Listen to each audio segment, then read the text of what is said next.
I have the same mix setup for everybody. I use parallel busing extensively. So 1 and 2 is 33609, it's drum bus. Fatso, I use it, I call it the crush bus. 5 and 6 is a 33609 for music minus bass. 7 and 8, I have a GML compressor, background vocals, lead vocals. That is the coolest piece of gear ever that I know nothing about. I just happen upon a setting that works for me, and I leave it.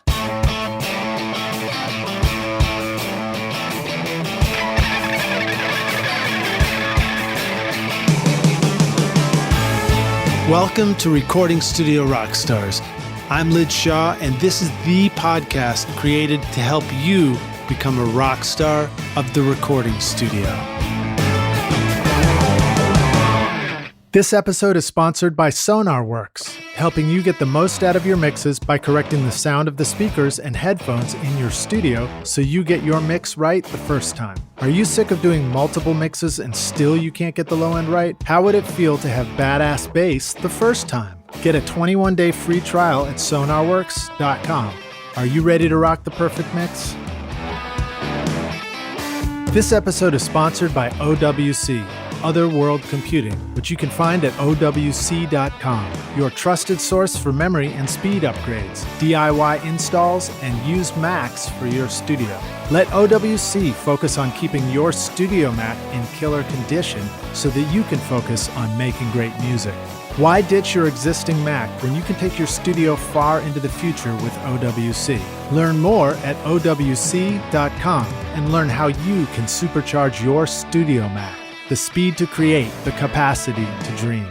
Find out how awesome your Mac can be at OWC. Hey Rockstars, it's your host Lid Shaw, and welcome back to Recording Studio Rockstars, bringing you into the studio to learn from recording professionals so that you can make your best record ever and be a rock star of the studio yourself. My guest today is Vance Powell, a 6-time Grammy Award-winning producer, engineer, and mixer whose impressive list of credits includes Chris Stapleton, Elle King, the Raconteurs, the Dead Weather, the White Stripes, Arctic Monkeys, Wolfmother, Seasick Steve, Black Prairie, Tinariwen, Jeff the Brotherhood, who are neighbors here actually, among many others. Powell recently won 2 Grammy Awards in 2018 for mixing and engineering Chris Stapleton's From a Room Volume 1 for Best Country Album, and mixing and engineering various songs on CeCe Winans' Let Them Fall in Love for Best Gospel Album. He was also nominated for mixing Robert Randolph and the Family Band's Got Soul Best Contemporary Blues Album. Vance is actually joining us for the second time on the podcast today. If you want to hear more about who Vance is and how he got started, then please go check out episode 2. Vance was one of the episode 2. Yeah, the earliest adopters of the show. It's awesome. Today, we're going to dive right into the topic of producing, recording, and mixing, and I'll ask some questions about recent productions for Vance over at his private studio, Sputnik Sound, where he shares with Mitch Dane, also previously on the podcast, episode 140. So go check that out as well. Please welcome Vance Powell back to Recording Studio Rockstars. Vance, my man, are you ready to rock, dude? Hey, man. Hey, Rockstars. What's up? Dude, awesome to have you here. Sorry I had to keep you waiting. It was a bit of a rush and scramble this morning, dropping my daughter off at the orthodontist. It's traffic and kids. Come on. It's no big deal. Nashville's traffic is getting heavier and heavier and heavier, isn't it? Yeah, people moving in, nobody's moving out. Yeah, indeed. So do give us a brief introduction to who you are, though, again, and, tell us about your studio. Well, my name is Vance Powell. I'm a recording engineer. I'm 54 years old. I like walks on the beach. And there's no beach here, but no. I've been doing this a long time. I spent the first 20 years of my career on the road and in the studio. I was kind of one of those few people who could, mix a show and mix a record and fly a PA and record a band. And, it was sort of a thing that just kind of happened from the fact I wanted to be in the studio. But there was a little studio in my hometown, and I basically just learned enough mixing live sound that I went in there and acted like I knew what I was doing, sort of, and got a job. And then basically, kind of my whole career is a long list of me just bullshitting my way into a gig. Good. My first Nashville job, I got a gig with Tammy Wynette doing monitors. I had never done it before ever.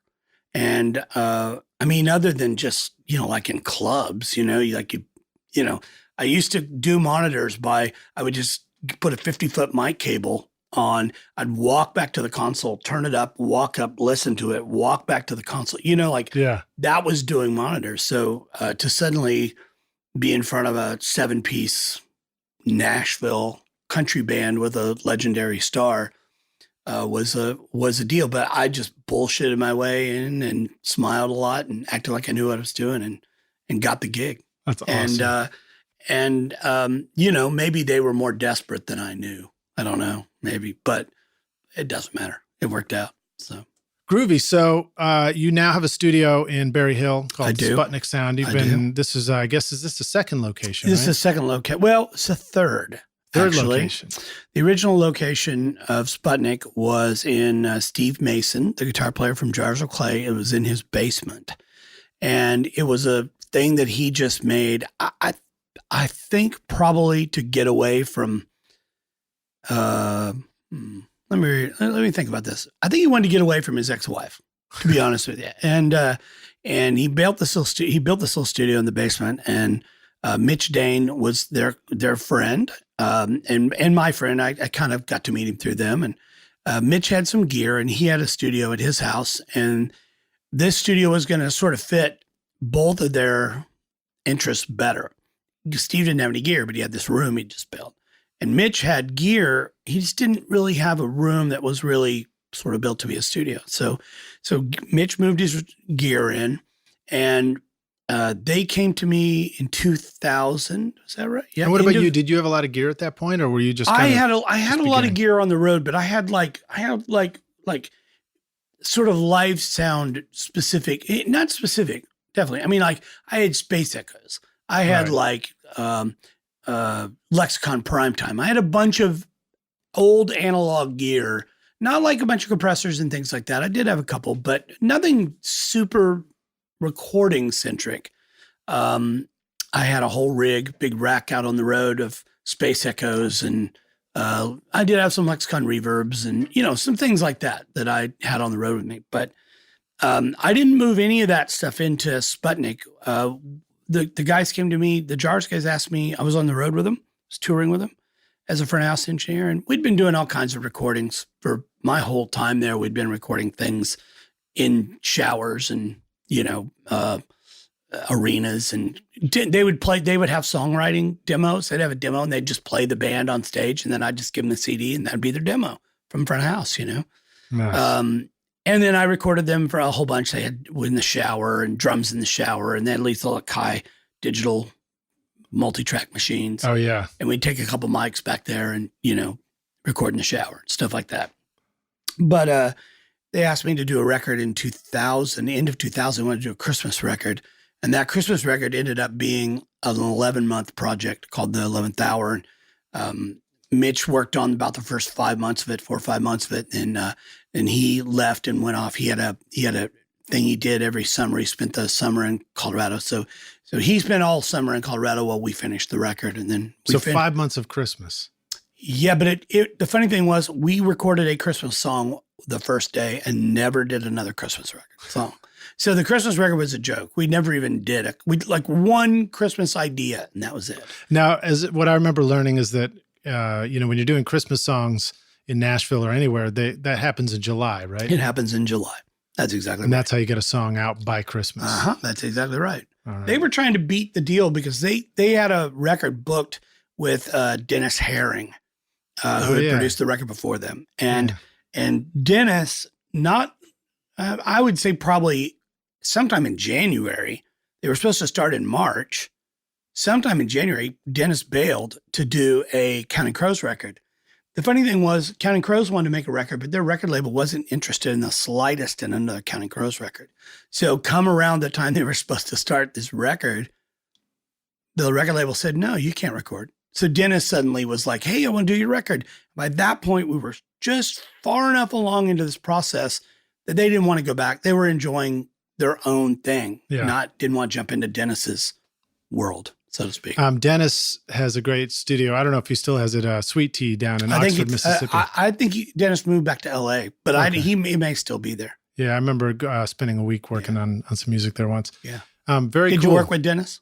No. We were just actually camped out in his studio. We have some other guys I was working with. Nielsen Hubbard here from Nashville. I remember him.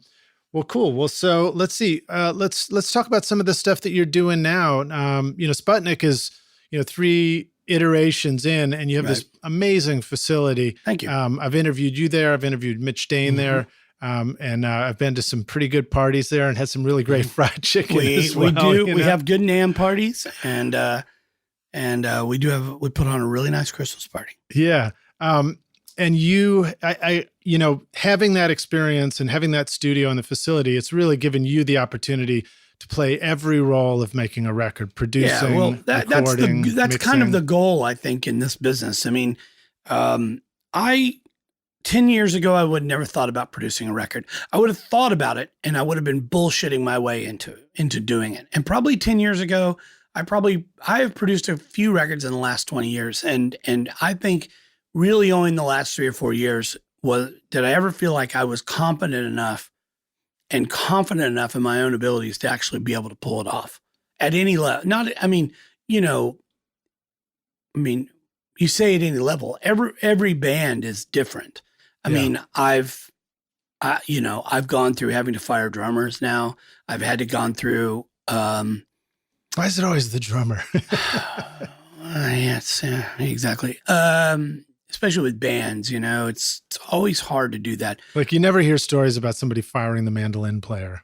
No, I had to fire the drummer and the bass player. Same record, more or less, kind of on the same day.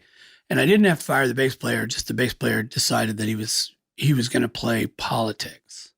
He showed up for the record with a upright and then told me he didn't play electric. And I was like, well, we're not making a throwback record, so you're going to play electric. Well, I don't play electric. Like, okay, well, I'll get somebody who does. How about that?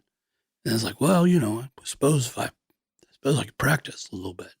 Like, well, yeah, maybe you should. So it ended up that I had to replace a bunch of tracks because he just wasn't any good at it. We should talk about that. The upright only works. And I mean, it's just stylistically, this record wasn't any sort of retro throwback thing. It wasn't at all that. Yeah. And it didn't make any sense to have upright bass on it. It just didn't. And I just don't know how somebody could go into this record with the demos that we had, listening to it and think, oh, I'll just play upright on this whole thing. So it was a little bit of a struggle, but you know what? It worked out. I mean, it was fine. Yeah. I've had incredible experiences. The Clutch record was just incredible. That was the record I did earlier this year. Clutch is a pretty good sized band, and they were all so nice, super cool. The drummer and I went around for the first couple of days on the drum sound that I was hoping for. I'm glad you brought that up. I wanted to ask you about that. And what was funny was it was getting to a point where we were kind of coming to an impasse. And he came in one morning, he goes, I know exactly what you're wanting now. He goes, I know exactly what you're wanting. Okay, we're going to change this head. We're going to do this. We're going to do this. We're going to do this. Because I was looking for a certain bass drum sound for the band. And he nailed it. Yeah. It was perfect. But this was a deal where, okay, he had to change everything the way he played and how he set his drums up to get this sound. And I had to sort of say, okay, cool. I have to change some things that I'm doing to make this thing that you're okay with work. And it was great because when we landed, it landed. Yeah. It was right on. So, that's kind of one of those things. Well, can I ask you some questions about sure. that? So I made a note about the drums on the Book of Bad Decisions, the Clutch record. And I just noticed that there's this really cool, they're very active. There's like a lot of action in the sound. You really hear the snares and stuff like that. And it seems to be everywhere in the drum sound. Well, I like all the rattly stuff. You like what? I like all the rattly stuff. I like everything moaning. I like all the drums tuned open. I like them tuned high. I like, except for the kick drum. I want the kick drum to be so, like in my mix world that I see, and this is, I can tell you right now, it's 100% from mixing rock and roll bands. The kick drum is the lowest instrument, and then the bass. Now, if I was mixing R&B bands or funk bands or had gone through that, that is not how it works. Or soul or any sort of thing. That is not the deal. The bass is the bass is the deal. That's the thing that sits down on the bottom. But I get that. I totally get it. I just don't really do those records. So, because I don't do that kind of stuff, I don't have to worry about it too much. But to me, that bass drum should be like part of the thing that drove JP, that John Paul, the drummer for Clutch, crazy, was to get this sound. We had his batter head all the way loose. Really? So just paper. And then the front head tuned way up. So it was a very short attack with a note from the front head. And is this a mashing batter that stays on the head, or is it one that needs to bounce off? Well, sometimes he bounces it, sometimes he doesn't. But because the head's tuned so low and it's just slack, bouncing it doesn't actually make a note. Whereas if you bounce a tuned up, the batter tuned up, and you bounce it, it goes boom. That's a whole nother sound. Right. I love that sound too. But like what I would do is I would have multiple kick drums, and each one, like one would be a very dry pap, pap, pap. One would be boom, boom, boom. One would be boom, boom, boom. One would be bang, bang, bang, like tuned up really high. Yeah. With the front head, like really super paper thin, shiny plastic head tuned way up. And all those sounds are all totally cool by me as long as they sit at the bottom of the mix. Yeah. And then the bass right above it, and the snare right above that, and then guitars above that, and the vocals in the middle of all that. That's sort of how I hear things. That's 100% for mixing live sound. Because you've just had experience. You've just done so many different musicians and drums. You have all these 18-inch speakers in live sound. If you're playing a big show, you have all these 18s, and you have all this sub low. And it's like, okay, cool. You turn the kick drum up and you go, great. Now let me turn the subs up. All right, cool. I feel that concuss my chest, right? That thing that takes your breath away. Yes, I want that. So that's what I want. That was what I was going for. And for JP's, credit, he got it. And then once he got it, he embraced it. And that was really cool. And then the rep beyond that, it was like, I was like, what snare drum are you going to play on this one? I'm a change the snare drum every song guy. Right. That being said, I just did a record where we didn't change the snare drum at all, the whole record. And that was, not really for any reason other than we found we've got this really cool snare sound, and the snare sound wasn't important in the record. So 2 questions about that. You described the sound of drums coming off the stage. You described, searching for kick drum sounds in the studio. What are the similarities between the way the drums need to be and how they sound for what works great on a live stage versus the studio? Are they often similar, or are they no, they're totally different? Because in the studio, that drum has to have some low end. It has to make a low end. Right. It has to be the subs. It has to make that sound. Live, the PA makes it. PA and, subs and all that makes the sound of it. So most live drums, what I hear, most guys, it's super dry, pap, pap, pap, pap, pap, pap, pap. And then they can put all that boom, that deep stuff in the sub, and because they can just make that. We can't make that. We can make it, but we got to jump through a bunch of hoops to do it. I remember when sub kicks came out. When mine was originally NS10 woofer sub kick thing, I was like, yeah, this is great. And then I sort of was like, it's great, but it's kind of fake. And it's late always. Yeah. It's slow. It's a very slow developing thing. The drum doesn't sound like that. This is something else. Yeah, it's cool. If the drum has no low end, yes, I have been known to throw one on to get that. But I'm going to do everything in my power now to try to get that sound from the drum first. And then I won't mic the drum up close. I'll mic the drum back 1.5 feet. With fewer mics? I usually use 2. I usually use a FET and a D12. And I put them side by side. They're side by side. So you're getting the same timing. Yeah. Sometimes, look, there's no rules. Sometimes I'll put the D12 in the hole there's a hole. But normally I like kick drums without a hole, you know? And again, I like all the rattly shit. Yeah. Well, I like all of that. You talk about, you know, the drum sounding late when you're using that, the sub mic. And I've noticed that, the note develops late. Yeah. Is the deal. The kick drum goes pap and it goes boom. It's behind it. Yeah. And that's cool as long as it's okay to deal with it.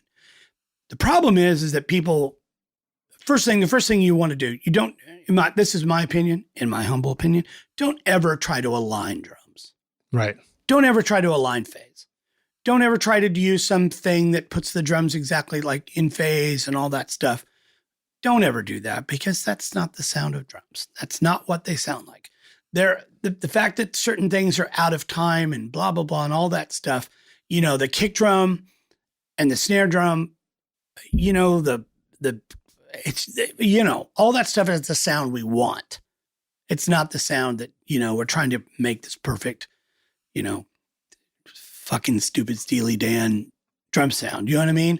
I mean, right. That's boring as shit. Just use a bunch of samples, you know, just use a bunch of samples and get a drummer to play hi-hats. That's what Steely Dan did, basically. You know, that's exactly what they did. They used a Wendell. They had their own, all these sounds and they had the drummer play and then they just replaced them and then had them recut all the hi-hats and stuff. It's very, whatever. Great. That's easy. Don't do that. You talked about snare drums and choosing snare drums for songs. What does that process look like? Is it something where you hear the drum in the room and you know it's going to be the right snare, or is there also just a guessing game if you don't know until you put it onto the drum set? I have a weird thing about snare drum, and I think,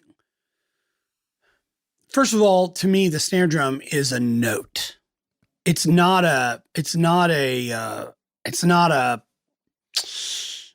like a percussion thing. It's more like a note. And that means that to me, the snare drum needs to fill a space in the rhythm. So if you listen back through some of the records that I've done, you're going to notice that the snare drum length, the amount of time the snare drum is creating sound, fits into an area of the tempo that I like.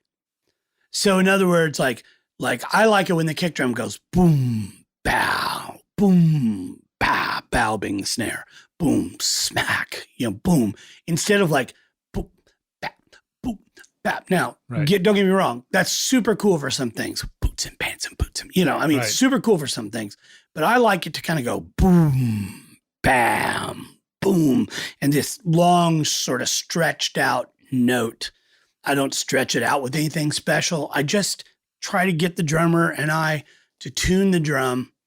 It's funny, I just saw on Facebook, somebody's going around some meme that's like, you know, tuning the snare to the tonic, you know, who does that? That's stupid. It's not a bad idea.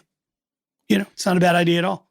Sure, why not? Or at least tune it to some harmonic that's in the key, because I want to use that as a note. I want it to be long and big. You know, really big, and, you know, I want it to have length so that it's a drum. It goes, if you take the snares off, it goes boom. Yeah. So you put the snares on, the snares actually make it go boom, you know, psh, create an amount of length. And if you tune the drum correctly, you can get it so the drum plays pretty long. Same thing with toms. Like super dead toms are cool for some things. It's a great thing. But man, I kind of like tuned up high, almost like jazz, you know, boo, that kind of, you know, bang with the all open, you know, coated heads, really barking. And you know why? Because it's easy to make them cut through the mix. If they're all tubby, it's just low end it's just farty shit in your mix. Oh, yeah, great. That's awesome. Now, that being said, there's a time and a place for that.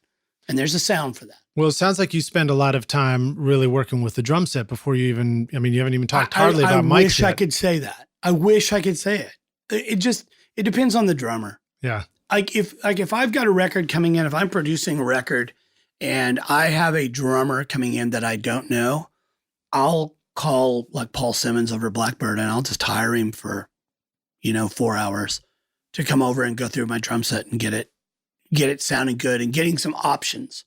Yeah. So, get the kick drum sounding really good, get these snares, get these 5 snares sounding really good. I end up using about 4 different snare drums for pretty much all the records. Now, on the Clutch record, JP had a bunch of his own, but he used quite a few of mine too. Can we ask you what those are? Well, mine are Sugar Percussion Cherry Stave snare. Super awesome. Jefferson Schellenberger, I think his name. Sorry, Jeff. He builds incredible drums, and Schellenberger, I think. Yeah, I don't know. Well, you might edit all that out. Jefferson Schellenberger makes these. He has Sugar Percussion, makes these incredible drums. Cool. And I have a 47 Leedy kit, gold sparkle, and I have the original snare drum from that. It's amazing. It's just a little wood gold sparkle wrap. It has the original gold sparkle wrap. And then I've got 63 Ludwig, and I've got a few others. Not all of them are vintage. Some of them, one of the coolest sounding ones is this ludicrously cheap Ludwig, whatever this Ludwig starter kit is. That was Meg White's. Cool. They used it on Hardest Button to Button. They bought 10 Ludwig drum kits, exactly the same. Again, they're just a starter kit, red drum kits. And they stacked them up and made this. Jim Jarmusch did this really cool stop motion thing. It wasn't Jim Jarmusch, that's not right. Somebody made this really great stop motion thing. And all those kits were just in Jack's warehouse. Oh, they were purchased for the video production. Purchased for the video. And I asked Jack, I go, hey man, will you sell me one of those? He goes, no, but I'll give you one. Nice. And they were still in the original boxes. They had used them and then taken them all apart and put them back in the boxes. So they'd just taken the bottom heads off, stacked all the toms inside, and put them inside the bass drum, and then basically just it was just in the box. And so it's a super cheap Ludwig metal snare. It's like a 6-inch snare. Does it sound better in the box? It made no sound whatsoever in the box, but in the cardboard box. But yeah, and it sounds great. Just kind of tune it up high, and it just makes all kinds of really bad overtones, and it's really great. Now, what about an Acrolite or a Superphonic? I have an Acrolite. Yep. Do those get used a lot? I have both of those. Yep. One of my favorite drummers I ever worked with, Bobby Lloyd Hicks, which only a few people in the world will know, but Bobby Lloyd Hicks, pick of the Woody Sticks. He passed away a couple of years ago. He's an amazing drummer. Played with a lot of bands, but he was from Springfield, Missouri, back where kind of I'm from, my adopted second hometown. And, but like he played with NRBQ for quite a while, and Dave Alvin, and just this beautiful, fantastic man, just great singer and drummer. He had a whole deal. He had carpal tunnel in his hand pretty bad. And so he played, it's hard to describe this without making this motion so Lidge can see it, but he would play flat, and he'd tape a towel on his right upper thigh, and then he would hit the snare as a rim shot flat with his hand while playing hi-hat. And his hand hits his leg. And his hand would hit his leg. Yeah. Well, let me see. Hold it. I'm getting this wrong. Yeah, that's right. And it was his left hand. And he would hit this on this hand. Yeah. And what he did with his Acrolite was he put a pinstripe on it. So that's a thick hit. And then he would tighten as tight as he could with his drum key. And then he would use his sticks to tighten it about another 4 turns with two sticks as a torque. And I would be like, oh my God, the thing's going to explode. And it was amazing sounding. And strangely, he never wore it out. Like his whole time. Maybe he wasn't hitting it that hard. Well, he was hitting it flat. So he was getting this great rim shot out of it. But I don't think he was really hitting it very hard. I got to really think about how he was playing here. So yeah, he was playing like this. So he was on his left thigh of the towel. Yeah, yeah. So, and I mean, if he had carpal tunnel, it probably meant he didn't want to. Yeah, hold he didn't want to hold it very hard. Be so, gentle. But man, that thing sounded good. So I thought at one point, I'm going to do the same thing. And it's funny, I did it, and it didn't sound like his. Right. It's a musician and the instrument. Yeah, exactly. Yeah. So, Go figure. as a producer though, you make sure that you at least have some options. And as the studio, you've got some drums around and stuff like that, which is cool. I'm not a drummer. I have 5, 6, 7 kits now. But you love recording them. I do, and I like being like, oh, hold it. That floor tom on this song, you're going to ride that floor tom. And so because you ride it, I'm going to dryer floor tom. I'm not going to get one that goes boom, boom, boom, boom. I'm going to get one that goes tunk, tunk, tunk, tunk, tunk, or not, that brushy thing, the stick on a powdered head, instead of a boom, boom. Yeah. Now if he goes bam, boom, that thing, I want it to go. So I sometimes mic up a tom for a floor for riding and a floor for the fills and the same kit. No, I probably should, but I don't. Keep it simple. And I usually on the floor tom, I use a top and bottom mic. Okay. Because the floor tom is the most important drum that needs that. If you just put your hand on the bottom and hit the top, you'll see what the bottom head's doing. So you should really mic the top and bottom. Now the rack tom, no, not so much. Yeah. Rack tom always seems to speak really easily in the overhead. It's because it's tuned up so high. Yeah. And the other thing is I use a mic out front. I call it my front mic. Go figure. And excuse me, it's maybe 4 feet in front of the drum. But if I'm sitting behind the drum set, I'm looking at the tom, I can't see the mic. It's kind of over there, kind of like, it's kind of like the bottom snare, front head of the kick drum, bottom head of the rack tom mic. 4 feet out in front of the kit. Yeah, something like that. It's a ribbon. What kind of mics? Oh, it's a Coles. Yeah, it's actually a weird Coles. It's a 4030. It's a little lollipop Coles. They just started building. I bought a pair of them and they're really nice. They're a little brighter than a regular Coles. And they'll take higher brightness is SPL. good. What about, let's say we've got a ribbon, we've got a Coles, or we've got just some ribbon and we want to use it in a capacity like that. What do we need to know about the mic pre or EQ that's needed or compression to get it to be, not too dark and lumpy sounding?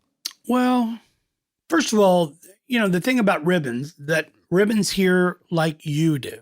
So what you should do is you should lay on the floor while the drummer's playing for short periods of time because it's loud, and just listen to what's going on down there and just find the spot that just kind of works for what you want. I'm looking for some fill out of that. And I'm also looking for that sound that happens like out in front of the kick drum.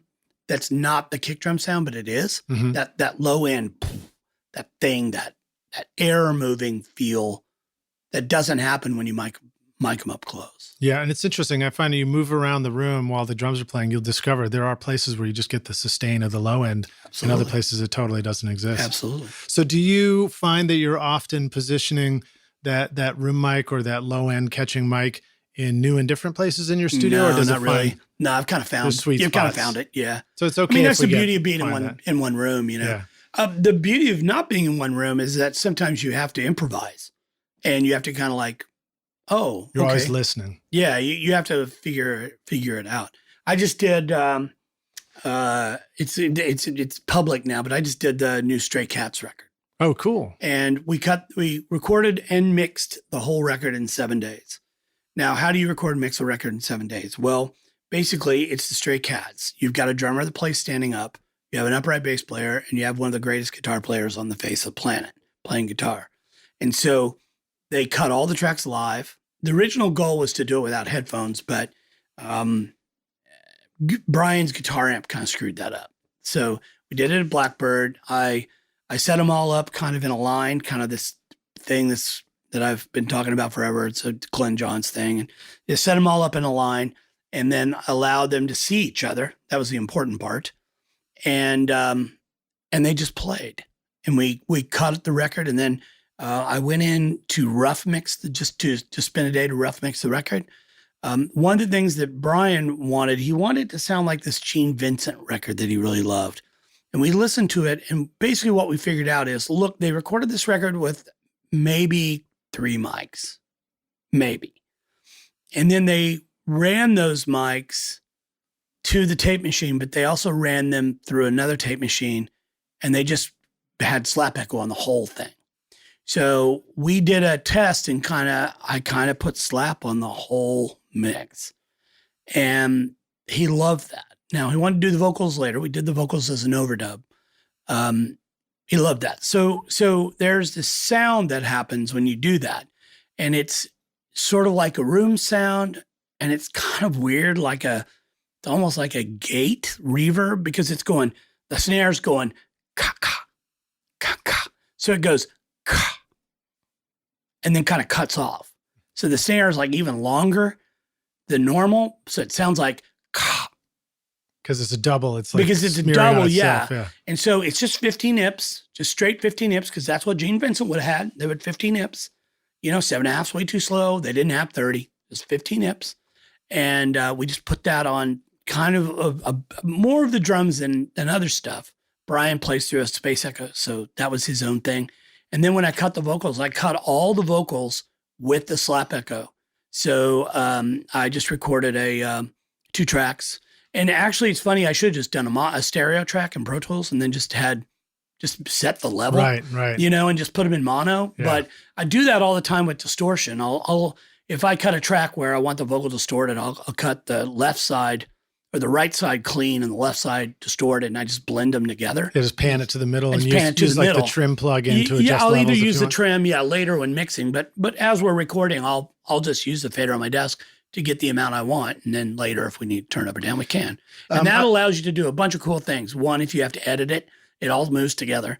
If for some reason you're with an act that needs to get tuned, it'll tune together. Whereas if you start splitting them apart, they can get a little wonky. Yeah. So there's a lot of really good reasons to use a stereo track in mono. We went in to do rough mixes. I rough mixed the whole record, and then Brian's like, I love it. Like, you love it?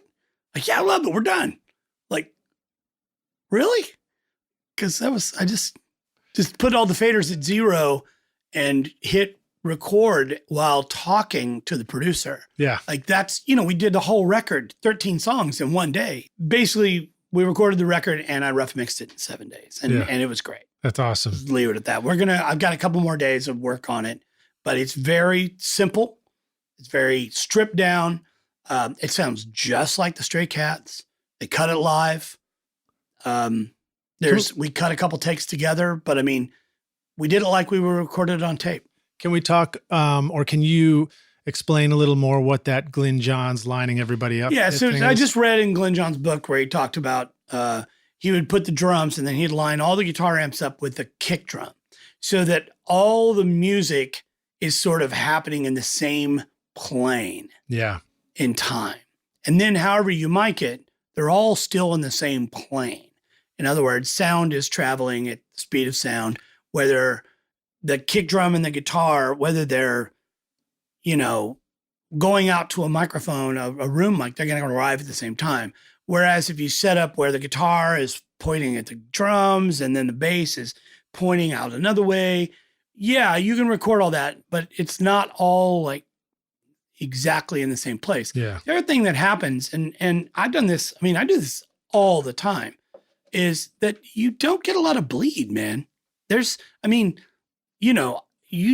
if you put a guitar amp, okay, so here's my extreme story.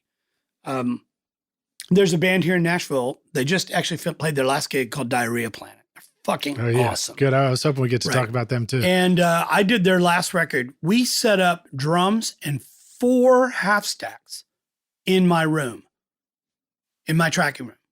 4 half stacks and drums. 4 different guitar players? 4 different guitar players. And they played without headphones. They just jammed in front of their amps. And I just put some baffles in between them. And that was it. And when we start soloing tracks, you listen to the guitars, there's no drums on it. There's no guitar next door to it on it.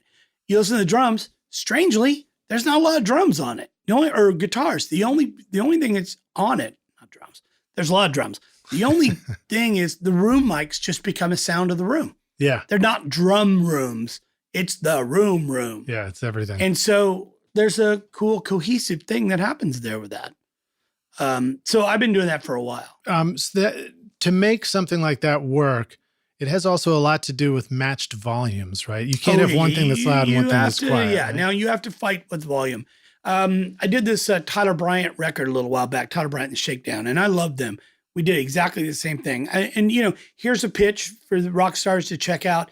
If you check out puremix.com, I'm one of the mentors there. There's a 3-hour video of me and Tyler, it's all me actually, no, of Tyler Bryant and the Shakedown, of me producing Tyler Bryant and Shakedown, a track. Very cool. And it's from the second we set up the mics and plugged them in, through listening through every microphone of the drums and all the guitars, how we figured out what amps.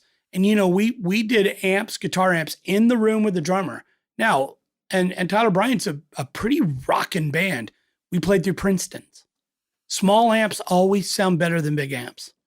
And the reason being is, if you get that small amp to sound pretty great, you put a mic on it, it's going to be great.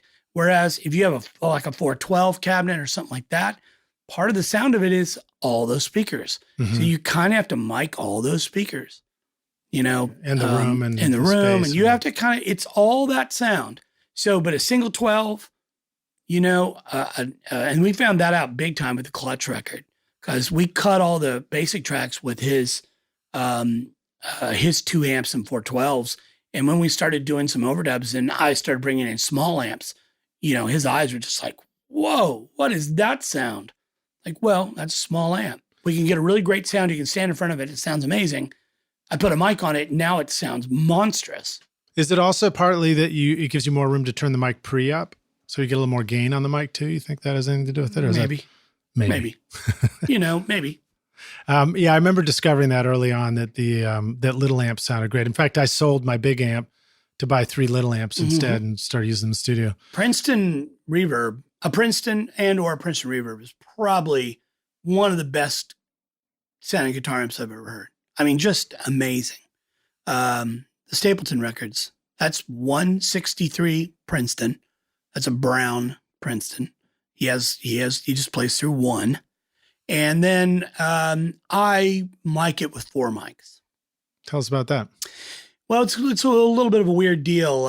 Maybe I can throw you a picture so you can see it. But basically, my go-to for miking guitars, I always mic guitars with 2 mics.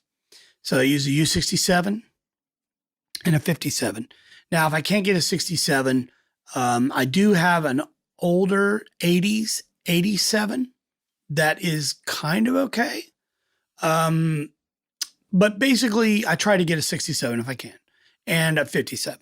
Now, those two are right on top of each other. They are they are as pushed together as they possibly could be. And if you were to look at the cone of a speaker and you were to put your finger in the middle of the speaker and then just slide it over to the right where the edge of the speaker is where I place those 2 microphones. On the cone, not on the spider, but on the cone, but just to the right. So then what I did with Stapleton, because he's the only guitar player, I can easily pan those 2 microphones. And that sounds really good because they have different, they're on the same plane, so they're always going to be in phase. But if you pan them, you get a faux stereo image because of their transient response. You know, their dynamic response. One's a dynamic, one's a condenser. They react differently, and their frequency response.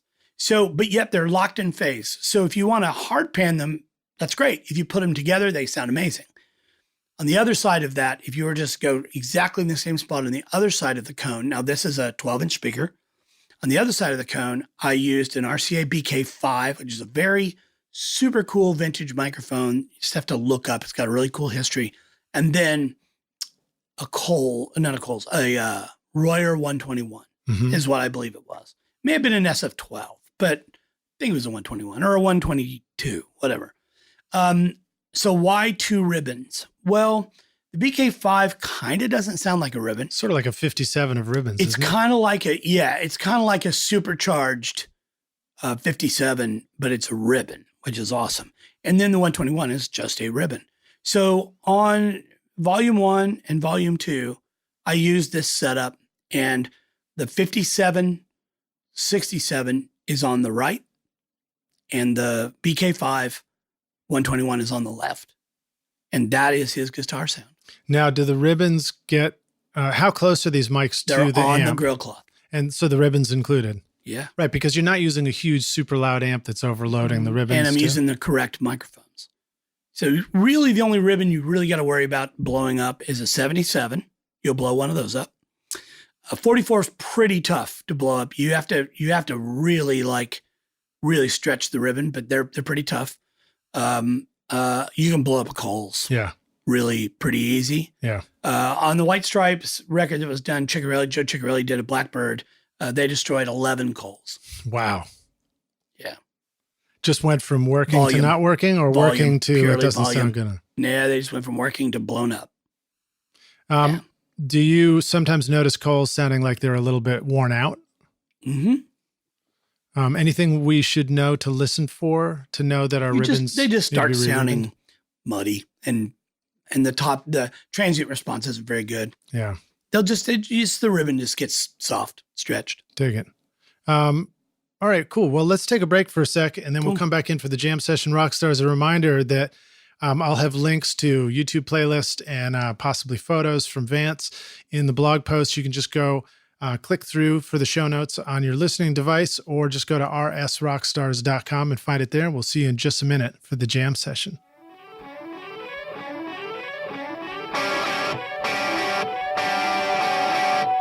You've already invested in your studio speakers, headphones, and treatment of the room. And you're passionate about creating great music, but your mixes don't seem to translate to the rest of the world. The reason is that your speakers and headphones are not telling you the whole story. The frequency response of your studio has huge peaks and valleys all throughout the low end that are completely screwing up your perspective. You may be doing your best to hit the bullseye with your mix, but your room makes the target of a perfect mix impossible to find. Wouldn't it feel great if there was a simple tool that could fix all that for you and help you get your mixes right the first time? Introducing SonarWorks Reference 4, the affordable solution to correcting your speakers and headphones in your studio. Built for Windows and Mac, SonarWorks helps you position your speakers, correct your control room imperfections, and get $1 million sound on a home studio budget. Get a 21-day free trial at sonarworks.com and start your journey toward the perfect mix. Are you using a Mac in your recording studio? Are you tired of feeling like the studio setup you worked so hard to create is becoming obsolete too quickly? Wouldn't it feel great to have a trusted friend to help you keep your existing Mac and studio setup current and relevant so that you can focus on the thing you love most, which is making great music? Well, now you can rely on OWC, Other World Computing, which you can find at OWC.com, whose mission it is to help you get the most mileage out of your existing Mac. Whether you need to upgrade your RAM, install an SSD drive, add more connectivity, or simply find a great used Mac that's ready to rock, OWC will help take your studio into the future with a vast library of DIY install videos, 24/7 friendly support, and free shipping in the US on most items over $49. Why get frustrated and ditch your existing computer when you can take your studio into the future with OWC? Learn more at OWC.com and find out how awesome your Mac can be at OWC.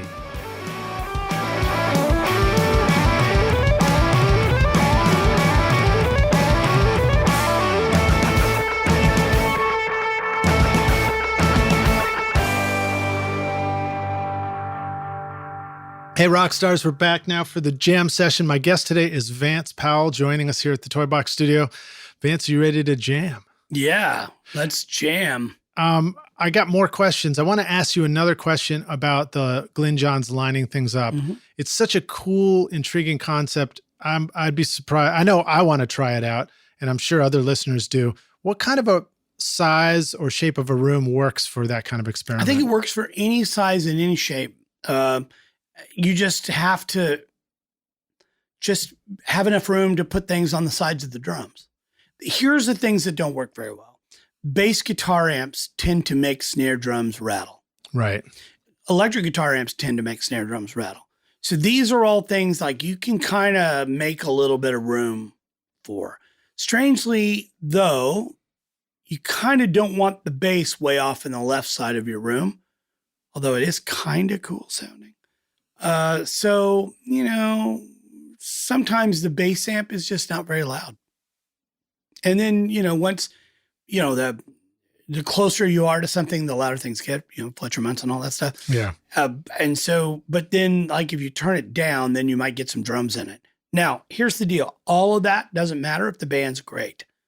If the band sucks and you have to pocket every bass hit and the bass doesn't play in tune, you are fucked. That's so what you're going to have to for. re-record it. So look, it requires a level of skill that actually has nothing to do with you. It has to do with the band. Yeah. So you have to kind of like see the band and go, they got good songs. They don't play in time. Okay, we can't do that. Just give the bass player a DI. You know what I mean? Just give the bass player a DI and then say, hey, we're going to reamp your bass later, which you can easily do. There's plugins that'll do it. I mean, I have done it a bunch. Just said, look, we're just not going to record the bass amp because I'm just going to do it later. And I've got a B15. I'll set it up. We'll get a great sound. I'll just reamp it once, then put it in time because it won't be in time. You'll have to adjust that. So that's one place where phase time alignment is very important. Choice. The UA, the Jonathan Little box that's in the UA, the IBP, phase IBP, man, that is the ticket. And your DI is always going to be ahead of your amp. So just put it on the DI and then slow down the DI by a few milliseconds. Yeah, usually it doesn't hurt to help the bass sound a little more laid back. Put it out of phase and turn it till the bass disappears and then flip the phase back. And you got it. That's the ticket. Great. Now, sometimes that doesn't work. Sometimes you have to kind of jump through hoops. But this Stray Cats record I just did, we had four mics, 4 bass channels. We had a DI, which most of the time was not worth anything by itself. It required reamplification. Then we had the bass amp. We had a SVT with an 810 sitting on its side and a U47 in front of it. That was great. That sounded awesome. And then we had a U47 on the body and a 67 up on the neck. And so all of his basses are pretty, they're pretty rockabilly basses. They're pretty loud and ticky-tacky. So that 67 is just for that click thing. The 47 is just for the acoustic sound of the bass. And then the amp is the thing that gives it all its body. Yeah. And then the DI, on a couple of them, he has different eyes. He has a whole purse full of, and I say it's a purse, but it's basically kind of what it looks like a carry-all bag. And it's full of pickups. So he'll be like, oh, let me try this pickup and stick it in and plug it in. He goes, oh no, let's try this one. And you had all these bass DI pickups that went in his bridge. So yeah, he's been doing this for so long. He was so good. Such a good player and great pitch. So then you've got 4 different things you're recording for the bass. So then phase suddenly becomes this deal. Okay, what's the master phase? Yeah, like what's home bass? Right. So what I did was home bass is the DI. Now, that sounds a little weird, but it's the first thing to get there. It's even before the microphones. So I aligned the amp and the DI together and got them sounding great. Then I made that a group. So in other words, that's a thing. That's its own thing. That's one channel. And then I took the 2 mics and made sure those were always in phase. And then I flipped those with the amp and moved the DI closer to the microphones using that IBP to get them correct. Yeah. And it worked. It's great. And suddenly all the low end kind of focuses and it's awesome. So that's a cool tip. Kick drum works on kick drum too, if you're using inside and outside. Now, do you notice sometimes absolute polarity of a bass or a kick drum sounding better just by itself? Strangely, sometimes I get a DI and a mic and it sounds amazing and it's wacky doodle in phase. The phase is 45 or 65 degrees off. And it's like, well, this is what it sounded like when they were playing it back. And I get it because certain frequencies are accentuated because of the phase and certain frequencies are being nulled. And it sounds better this way. Yeah. You know what I mean? Sometimes, though, you just put them in together and you go, oh, wow, that sounds really great. But that phase that's a deal. You can adjust that and get different tones. And, like I said earlier, look, don't do this with drums, right? Except for when it works with the low end. Now, There are a few things. Almost every recording I get to mix, the overheads are out of phase with the snare drum.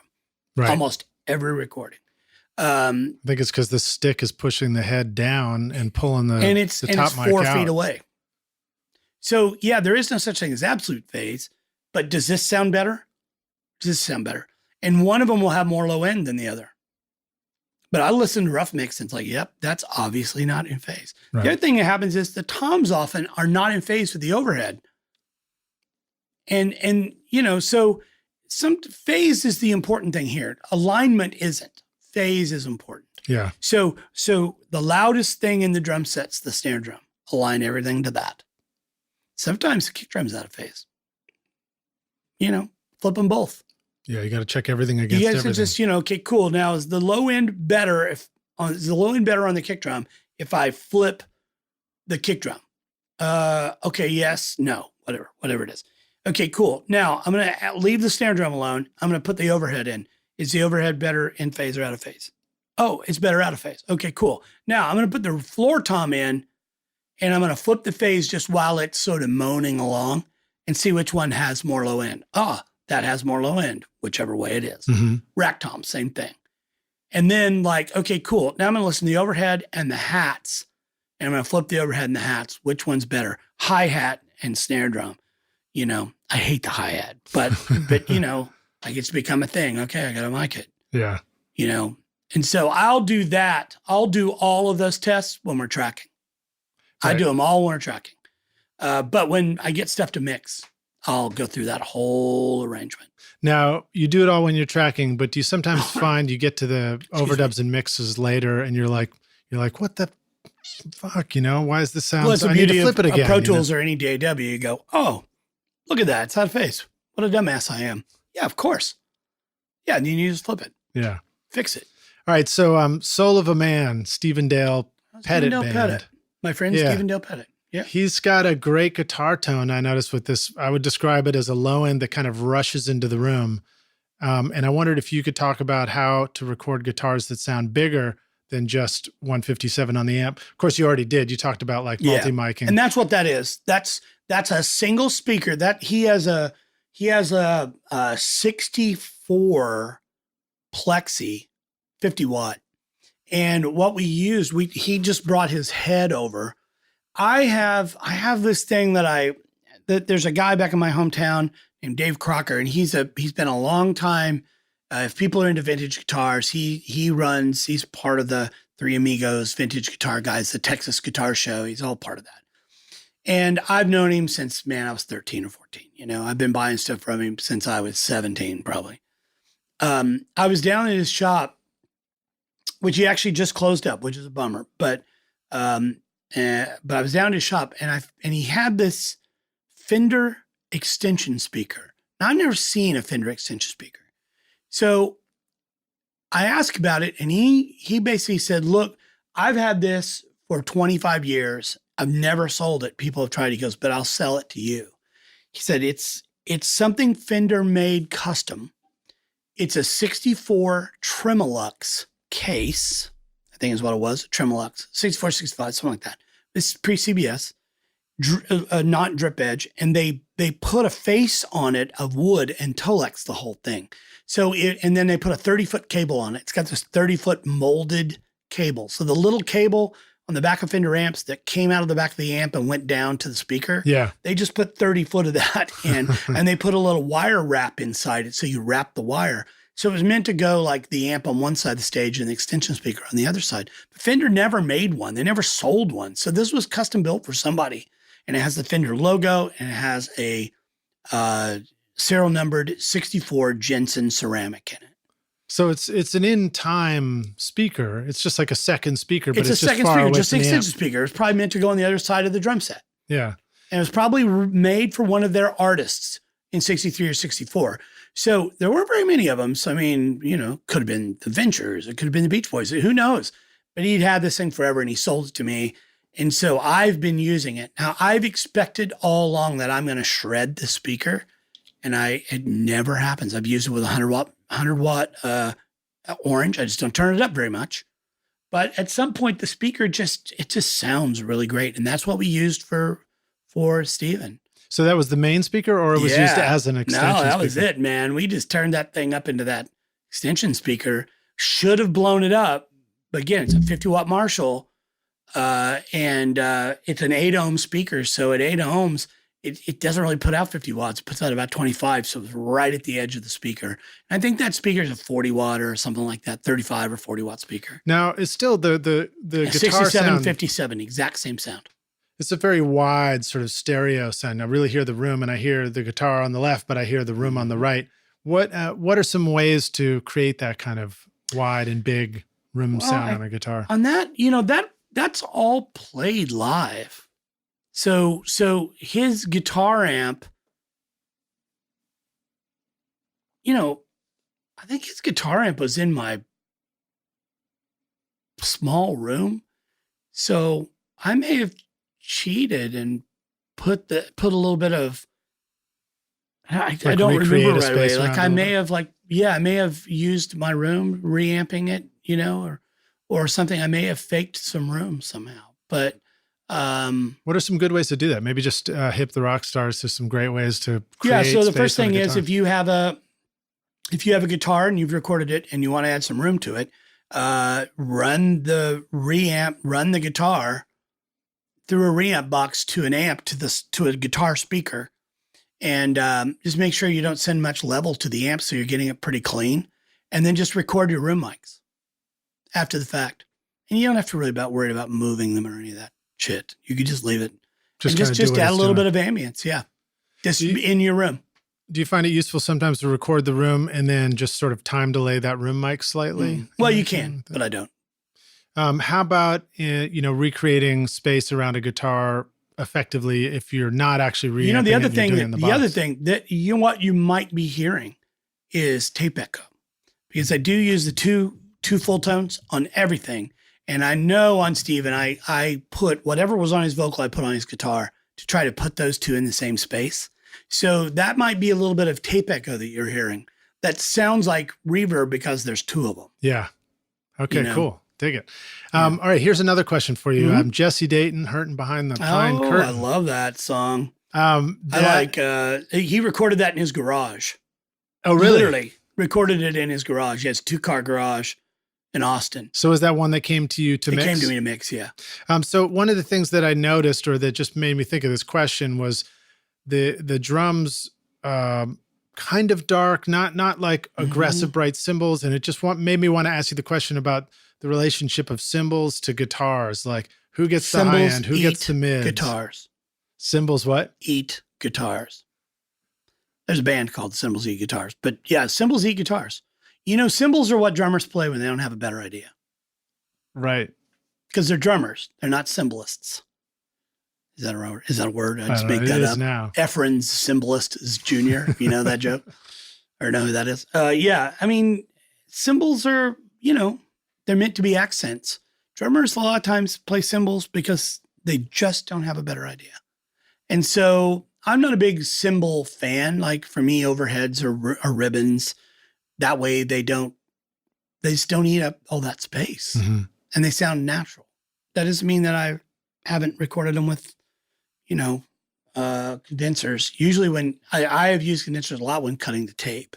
That's what condensers were made for. So, right. But yeah, I just probably try my best to make sure that the beat, in other words, all the fundamentals of the beat, the 1, the 2, the 3, the 4, and the 5, if there's a 5, and a 6 and a 7 if there's a 7, and an 8 if there's an 8. All those beats are covered. So is the hi-hat playing tun, tun, tun, tun, tun, tun, tun, tun, or whatever that's playing. Okay, cool. That's a thing. Kick, snare, shh, or whatever, ride, whatever. I want to make sure I want to hear that stuff. But I don't mic ride cymbals. I don't. A friend of mine the other day was telling me he's doing a record, and he's printing 39 tracks of drums. Wow. Hope that's a metal record. Kits. It's a metal record. It's a metal record or a hard rock band. Yeah. And it's a band you've heard of. And so what kind of stuff might go into a 39 every track cymbal. of drums? I see. Every cymbal. top and bottom toms, all that. And I'm like, okay, that's cool. But it's like each individual thing is being treated like a sample of that one Basically, instrument yeah. or something. Yeah. I mean, part of me sort of thinks that that's a surefire way to capture the performance. But the other part of me realizes that the drums, to some degree, aren't that important. You know, I mean, how many people off the top of their head, like if you even went to drummers, let's just say, and you said, okay, cool, sing me a line from, let's make it easy. Let's just pick a Stone song. Sing me a line from Brown Sugar. Okay, cool. People know Brown Sugar. You just said that because I'm wearing my Fame t-shirt. Exactly. Except that was done at Muscle Shoals right. Sound. Yeah, it was. So there you go. Jackson Highway. Yeah. But there you go. So yeah, everybody knows Brown Sugar. Cool. What's the drummer playing? You know, he's playing what people would describe as great, straight, steady tempo. The point of the matter is that the drum part is important, but it's not the most important part. You know, You have to feel it. It's just a thing. You know, you feel it. It's a weird one. I don't know any song except for Wipeout, maybe, where the drums are the important part. Land of a Thousand Dances, maybe. You know what I mean? Dead Mouse. But even that isn't so much that.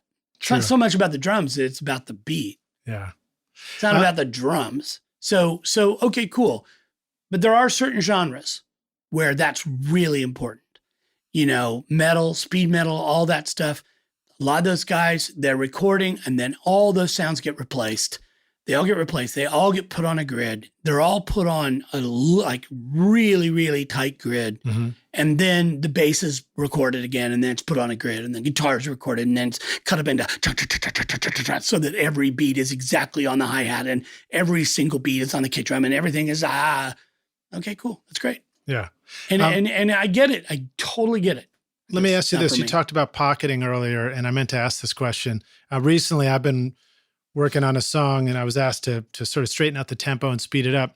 So I went back into Elastic Audio and started manipulating it there. How often do you use tools like that, or I don't ever Beat really, Detective? we don't or ever any of really, those things? we never use Beat Detective. I don't know how to use it. Elastic Audio, we will use Elastic Audio to do things like, okay, the band loves this take, but they feel that it's 2 beats too fast. Okay, cool. Let me put in Elastic Audio and let me see if it feels better. If it feels better and the band can do the take again at that tempo, we'll just do it at that tempo. There's no free lunch, you know. I mean, I've had to pitch a song down a half step, not because the singer couldn't hit it, but because it sounded better. It was in better range of his voice. Mm-hmm. And to do that, because it was a live performance, I had to do it everywhere. And that didn't sound really good at all. So what ended up happening was, you know, we kept the drums at normal pitch. We re-recorded the bass, re-recorded the guitar, re-recorded the vocal. Yeah.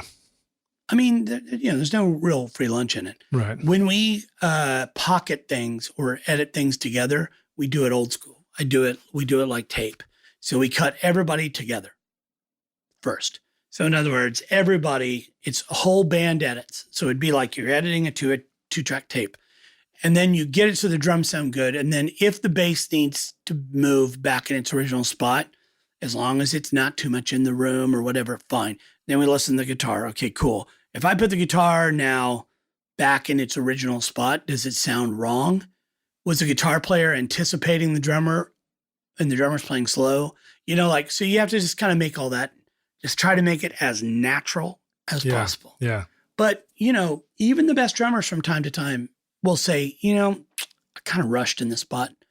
You know, can we clean that up a little bit. So you might, you're saying for fixing up a drum thing, it might be just going manually and move a few We just do it things manually. around. That's exactly how we always do it. Yeah. We don't use Beat Detective or anything. What we'll do is we'll figure out the tempo. And then, and I say we, when I say we, I mean my assistant, Mike Fay, he's like awesome at this. He will actually like print a click at the tempo of the song, at the tempo that we want the song. Right. So like, we'll go, okay, cool. So like this part, this is what we do. We put it in Elastic Audio and then just pick a point and then pick another point and then put it in that tempo. So move it from whatever it is to where it is. Right. And the crazy thing is you can do really weird stuff with it, because if you haven't recorded with a tempo, if you're just wild, you can just put it at 120 and say, okay, we want it 121, and it'll actually just speed it up one beat. You know what I mean? But like if you go 145 and you say you want it 150, you know, I mean, it's a deal you have to just kind of be careful with. And so we'll print a little click track there, and then he'll just adjust around that.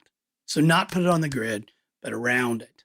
And that'll give us a, you know, okay, what's happening here? Okay, usually it's drummer plays time, fill, late, fill, early. Right. You know, it's like, okay, cool. So that fill needs to now be ba-ba-ba-boo, where it was ba-ba-ba-boo. You know, it's too fast, you know, or something like that. Yeah. And that's where everybody kind of goes, whoa, what happened? And so are we saying that Elastic Audio is great for exploring the possibilities? I think it's awesome to try out things. Does it ever stay to the finish line sonically? Yes, it has. Sometimes it does. It has. But if so, it's usually tiny. I mean, I think there's a song on the Clutch record we sped up 3/4 of a beat.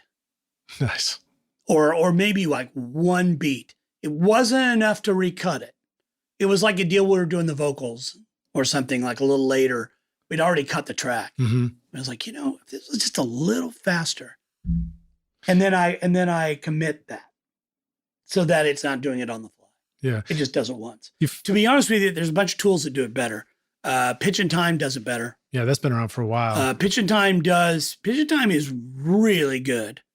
Elastic Audio is kind of like the test kitchen. Yeah. You know, but then when you go to Pitch and Time and you look and it's $900, it's kind of like that thing. I don't think I want to spend $900 for 1 BPM. I think Elastic Audio will be fine. I'm just going to commit it and not leave it in, you know, live mode or whatever it's called. It's actually live making all that, because that doesn't always sound very good. All right. So let me ask you about cutting records at Sputnik. Mm-hmm. If you're producing and recording a band, you're going to mix it yourself too. What format do you typically like to use to record onto? Well, I'm a Pro Tools guy. I have a Burl system. So I have a 24 by 32 Burl rig. So is that the mothership? Is that what they call it? Mothership, yeah. And so I'll cut it there first. Now, up until relatively recently, I had an 800, and I had all 3 head stacks. I had a 2-inch 8, I had a 2-inch 16, and a 2-inch 24. I sold it to Jack White. Now, the reason I sold it to Jack White is he wanted one, and he was willing to pay what I wanted for it, because I did have all 3 heads. I also had both capstan motors. I had the ultra rare 7.5 15 capstan motor, new old stock, still in a box, still sealed. And he records a 7.5. Yeah. Well, on the 2-inch. So it was something for him that had everything he needed. I had tons of spares. I bought 2 machines to make one. So I had tons of spares. I had 5 power supplies where it only needs 3 for 24 track. I had 5 power supplies. You know, I've got all the heads. You know, that's a good feeling. I mean, if you're not using it so much yourself, and it goes to somebody who's going to use it a lot. What's happened is that nobody has any money for tape. Nobody has money for tape. Nobody has the time. And I hate to say this, relatively few bands are good enough. And that's the thing. They're not good enough. So that means I would cut it on tape, transfer it in Pro Tools, edit it, and then punch in the edits back into Pro Tools or back into tape if I were Yeah. going to keep it on tape. Yeah. But nobody's interested in it. People are interested in it in this stupid way. And that is, okay, we're going to cut it in Pro Tools and then transfer it to tape to mix. Like, what? Why? I just did a record like that. They sent it to me on 16 track. They obviously cut it in Pro Tools because every song was laid out exactly the same. And every song had multiple stacks of background vocals on 2 tracks. Right. And they cut the lead vocal on 24. On track 24. Yeah. Right next to Oh, the no, it was on synthy. 16. Sorry, it was on 16. So it's like, okay, you send me the tape to mix from, but you filled every track, so I can't put Sympty on any of these. So I can't mix it off tape. I mean, I can't, not really. So I just put the 16-track head on. Oh, and they didn't send me any tones. Oh, man. So I just did generic, MRL lineup, transferred it and mixed it out of Pro Tools. And, it would have been just better if they just would have sent me the track. So what is your preferred format for mixing? Do you like to mix through the board? I mix on the desk, period. So yeah, Pro Tools to the desk, every track. I do every mix into 32 channels. So like I had a mix last week, I had 128 tracks on one song. And basically what I've got is I have the fader port 2, the new fader port. My desk has automation. I have an SSL 6000. It's custom modified, has an all API Jeff Steiger Cappy mix bus. So I have an API mix bus in my SSL. It has the SSL automation, it has the SSL recall, total recall. So all that stuff works. But I have 2 artist mix, the 8 channel boards, and I have a fader port 2, the new one, which I'll get to in a minute. And I have a iPad with a touch control. All that, the iPad and the fader port are right in front of me. Now, why did I get a fader port? Okay, well, here's the funny thing. I got the new one because I was hoping the new one would give me the features of the old one. The old one actually is really great. It's super cheap. And that's the single fader. The single fader one. It shows up as a Huey with just 1 fader. The new one shows up as 8 faders. So if I click on a window in Pro Tools, it doesn't go to that fader. It just goes to that 8 around it. It's the stupidest thing ever. So if somebody at ProSonus wants to call me or write me, at vance@vancepowell.com, I have a friend who works there and I thought about calling him, but I cannot really get it to work anywhere near what I want.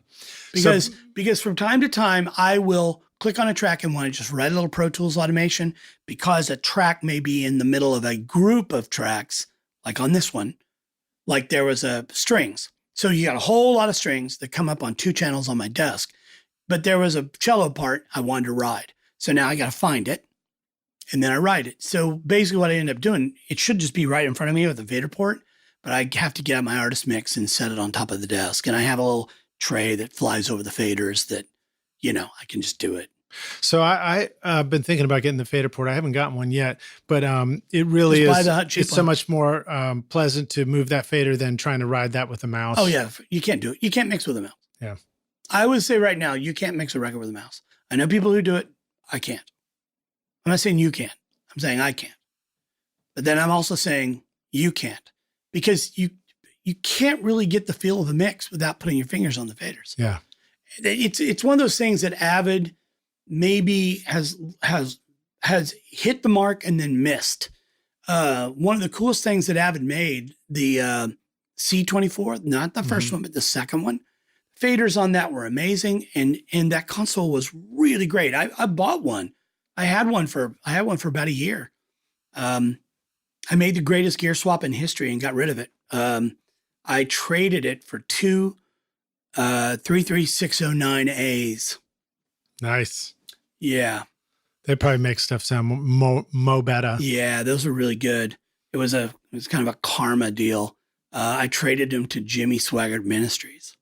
Oh, nice. I traded my $6,500 Control 24 C24 for 2 33609s, which are worth $7,000 a piece now. Yeah, yeah. And they're the best sounding drum compressor I've ever. That's exactly what I use them for. Two of them, not just one, but two. You put Greatest deal forever. A stereo one on the left channel and a stereo one on the right channel. Exactly. Okay, cool. So what about format? So you're going to record in the Pro Tools. You're using the Burls. 9624. 9624. Period. There you go. That's the answer we were looking for. Now, what about 32? Is that useful? Nope. 32-bit? No, because my converters and no one else's will record 32-bit. You can set up the session with 32-bit processing. Mm-hmm. It'll process them at 32-bit, but it can't record a 32-bit file. Nobody's converters are set for that. And Avid can't even do it. I think Avid may be able to do it with the DAD converters, but Avid doesn't make a converter that records 32-bit. So you're saying if the session, when you start the new session, you say 2496, not 3296? Yeah. Okay, dig it. All right, well, so let's talk about mix setups. I think if I remember right, the quietest, like if you could record something in 32 bits and play it back so you could hear it, the loudest thing would destroy the earth. Isn't that your goal anyway for mixing rock records? It would literally break the earth into 1,000 pieces because it's like, the decibel difference between like 80 decibels or whatever it is, 75 decibels, you could hear it.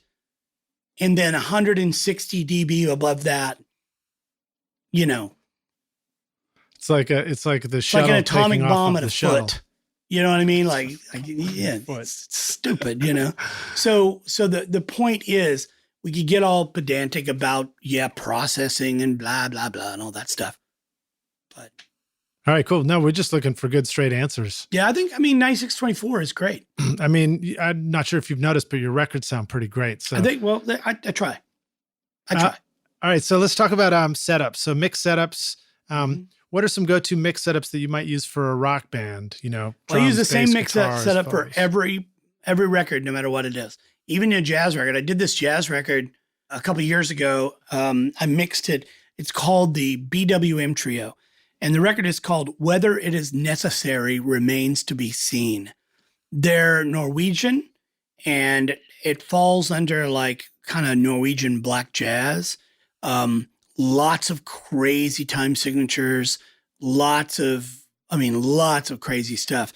But I mixed the record like a rock record. It's like the drums are really big and way up front.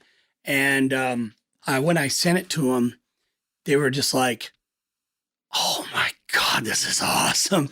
Like they had no idea that this record could even sound anywhere near this big. So I have the same mix setup for everybody. I use parallel busing extensively. My console is 48 by 32 buses. It's obviously 32 input or 48 inputs, but also has 48 returns. Mm-hmm. So it's a 96 input desk. So I use the returns for the parallel buses. So a 1 and 2 is 33609, is drum bus. 5 and 6 is Fatso. I call it the crush bus. Fatso crush bus. 5 and 6 is a 33609 for music minus bass. No bass, just music. So keys, guitars, strings, anything with melody and chords and things. 7 and 8 is I have a GML, the compressor? 9500, 9700, whatever the compressor. Yeah. The compressor, vocals, background vocals, and lead vocals. That is the coolest piece of gear ever that I know nothing about. I just happened upon one that a setting that works for me, and I leave it. We mark it, I leave it. Never touched. Don't touch it. Don't touch it. Don't touch it. One of the LEDs or a couple of the LEDs are out, and I'm just like, I don't care. It still works. Still sounds great. Thank you, George. And then from there, it gets into some weird stuff. I have a parallel bass rig bus for sub bass. I have an old disco boombox, DBX 500 disco boombox. And then I have a Doesn't that have little RCA jacks in it? Yeah, but I drilled those out and put XLRs on it. Nice. I drilled them out and it's all unbalanced, but I just put XLRs on the back. And it's funny, the 500 is expensive. It's a full rack unit. If you open it up, it has nothing inside. You can buy the little tiny one, like the 119 or whatever, 115, whatever it is. I can't remember which one it is. And it's exactly the same thing. Same RCAs, just drill those out, put 1/4 inches on them. They're unbalanced, but it's the exact same board. So DBX just made a rack mount version and charged twice as much for it. Smart marketing. Perfect marketing. The cool thing is if you were tricky, you could actually put 2 of them in that one box because that box is huge. There's nothing in there. So you could take one out of a small box and put it in the second one, put 2 sets of knobs on it, and it would be. Do we have room for more than one subharmonic generator? Probably, depending on what we're doing. But I'm not going to do that. But let me ask you, how do you use that? I mean, how is the subharmonic generator useful? When bass, brother, bass is the place. Just send it to the bass, send the bass to it. And if you have some big speakers, put your big speakers up, play the bass and turn it up till it sounds like there's an octaver, and then just turn it down a little and leave it. Okay. Forget. Set and forget. It just is that thing that I like down low. I do it on every record. If you listen to the Raconteurs record, the Consolers of Lonely record, it is on the kick drum, it's on the bass, and it's on all of Jack's guitar solos. The one unit is getting all that stuff sent to the one unit? All that stuff to shove to it in mono. Okay, cool. And then comes out in mono in the middle. So yeah, it's pretty great. Could we fake something like that in a Pro Tools routing? Yeah, there's a sub bass setting. The DBX, here's the thing about the DBX. It's slow. Mm-hmm. It's sloppy. The sub synth one in Pro Tools is like way too good. Too precise or something. And the funny thing is, what's funny, if you look through the presets, all of them are like 12% dry or 12% wet. It's like, it's just too good. Right. It's too easy to make that sub bass digitally. The DBXs, it was analog. It was all done analog. And this is way too nerdy. Some boards have 3 oscillators. Some have 2. Mine has 2 on the big one, but the small one has 3. Mm. And some people like the 3. I just used the 1. It's a magic number, right? Yeah, it is magic. So I have that. That is a parallel bus and my stay level. Now, here's the other thing. I have a stay level and I have a 165 retro. They're both retros. Fantastic product, amazing piece of gear. Sometimes the 165 works better than the stay level for bass. It depends on the part, and it kind of depends a little bit on the tone. But, the stay level is one of those weird things. You can do 20 dB of compression. It sounds great. Yeah. It is really weird how that works. It's a Varimuse, so it's much like a Fairchild. I don't have the 6386 tube. I need to get one of those. Put it in the back. How do we think about the return faders on all those parallel things? Do we imagine doing rides and a mix and we're constantly riding the return faders? No, the return faders, no, because they're post fader. So like in Pro Tools, you can do this actually really easy in Pro Tools. The key thing is if you're mixing in the box, let's say for a lot of the rock stars, they're mixing in the box. Totally cool. Here's a few things to know. These are Vance's first few rules. First rule of Pro Tools, when recording, never move the fader. Ever. Never, ever, ever, ever move the fader. If you have to turn the fader down, you are fucking up. Turn the mic pre down. If you can't hear it in the mix, you've fucked up someplace else and recorded something too loud. All right. So secondly, those meters go, they show a signal from nothing to all the way. You should be somewhere in the middle. It should just be somewhere in the middle. Right. Don't try and record hot. Yeah, exactly. There's no need to record hot. We're recording 24-bit. We're not recording 16. We're doing 24. There's no reason to do it. You could record something way down at -70 and still it'll be clean enough that if you turn it up, you could destroy the world. But if it should be clean enough that you could turn it up. If you turn the fader down, you are taking away bit depth. Because that's how digital world works. That's how the math works. If you turn the fader down, you're going from a 24-bit signal to a 20-bit signal, or 22 or 23. If that fader turns down, the resolution is going away. That's how math works. How digital works. So first rule. Secondly, never mix on the outputs. In other words, make your output, your track output be output 1 and 2. Never, ever, ever, ever do that. Because if you do that, nothing will ever be in time if you try parallel. Interesting. So use you a might need bus. to explain that more too. So set up a bus, right? So go in your IO setup and generate for yourself 10 stereo buses. One of those stereo buses is going to be, I just said 10, just create more. Right. Now you got 128. See that? Let me rephrase. If it's me, I delete everything from 33 on.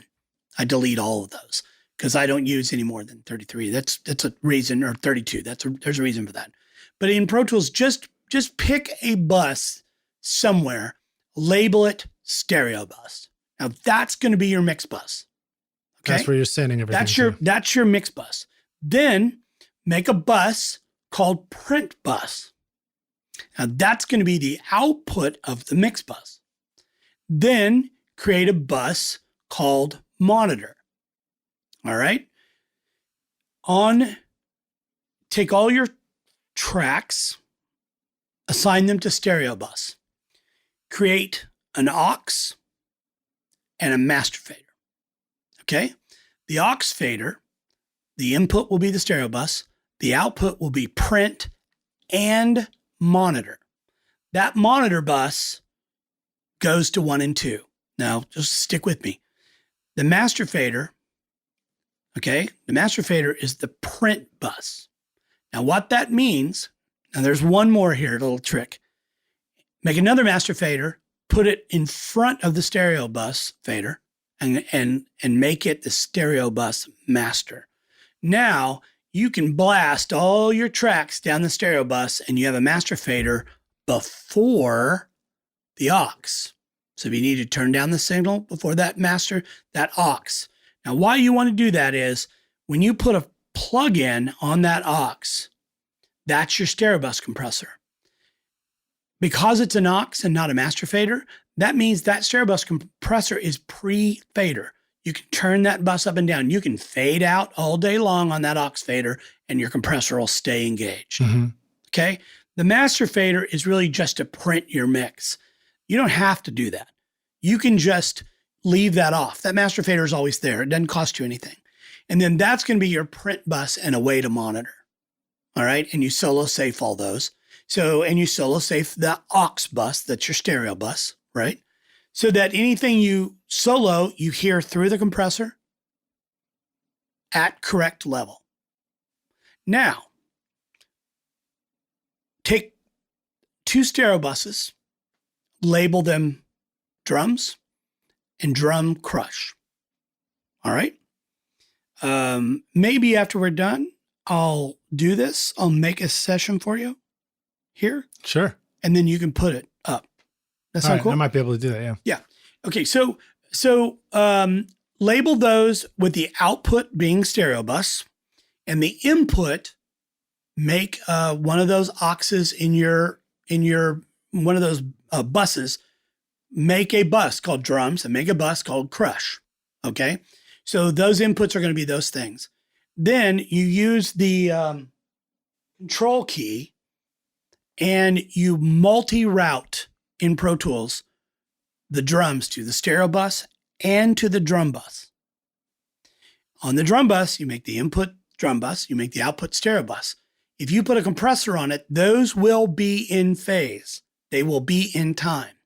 If you use an aux to do this, they should be in time. But they might not be. Depending on where they are on the track. If you multi-route them at the same time, they'll always be in time. Because the way the DSP works, it just sees those as equals. Mm-hmm. As unlike if you make an aux a subset of that, because that aux is going to get processed after the fader, mm-hmm. right? So you know, so there might be some from time to time issues. In different situations, I have found those to suddenly be out of time. Yeah, it's one of the frustrating things about, it's one of the wonderful things about working in Pro Tools and routing is there's so much possibility. One of the frustrating things is losing your sense of trust. Yeah. Well, with whether all those possibilities if you do the are doing multi-output busing, they'll always work. The other thing that tends to work strangely is put all your buses on the left side of your session. Now, do you know why? Why? Do they get the processing first? Delay calculation is processed from left to right. No way. Yep. So it's going to calculate based on those longer delays first. Another trick that I had to learn here, and hopefully I'm doing it right, and you can correct me if I'm not, but if you've got a mix set up with this routing towards the mix bus, and then you need to add another overdub, that using the mix bus and then sending the overdub directly to 1-2, my understanding is that allows you to do the overdub and then set it back into the mix bus to keep it in time. Yeah, probably does. I don't know. I mean, I don't mix in the box, really. I used to. So what I would do is, like really important things. Sorry, I slid away from the mic. Really important things to know here. First of all, never, ever use the master session. If you're recording on a record and you're recording along, as you're working, you can keep working on that same session. That's totally fine. When you get to mix, you need to save as the mix. Keep that original session without all the bunch of plugins, without all that stuff, so that if you do need to do a quick overdub, you can just pop that session back open and do it. I'm just talking about mixing. I'm not talking about recording. You can use the outputs all you want in recording. That I don't care.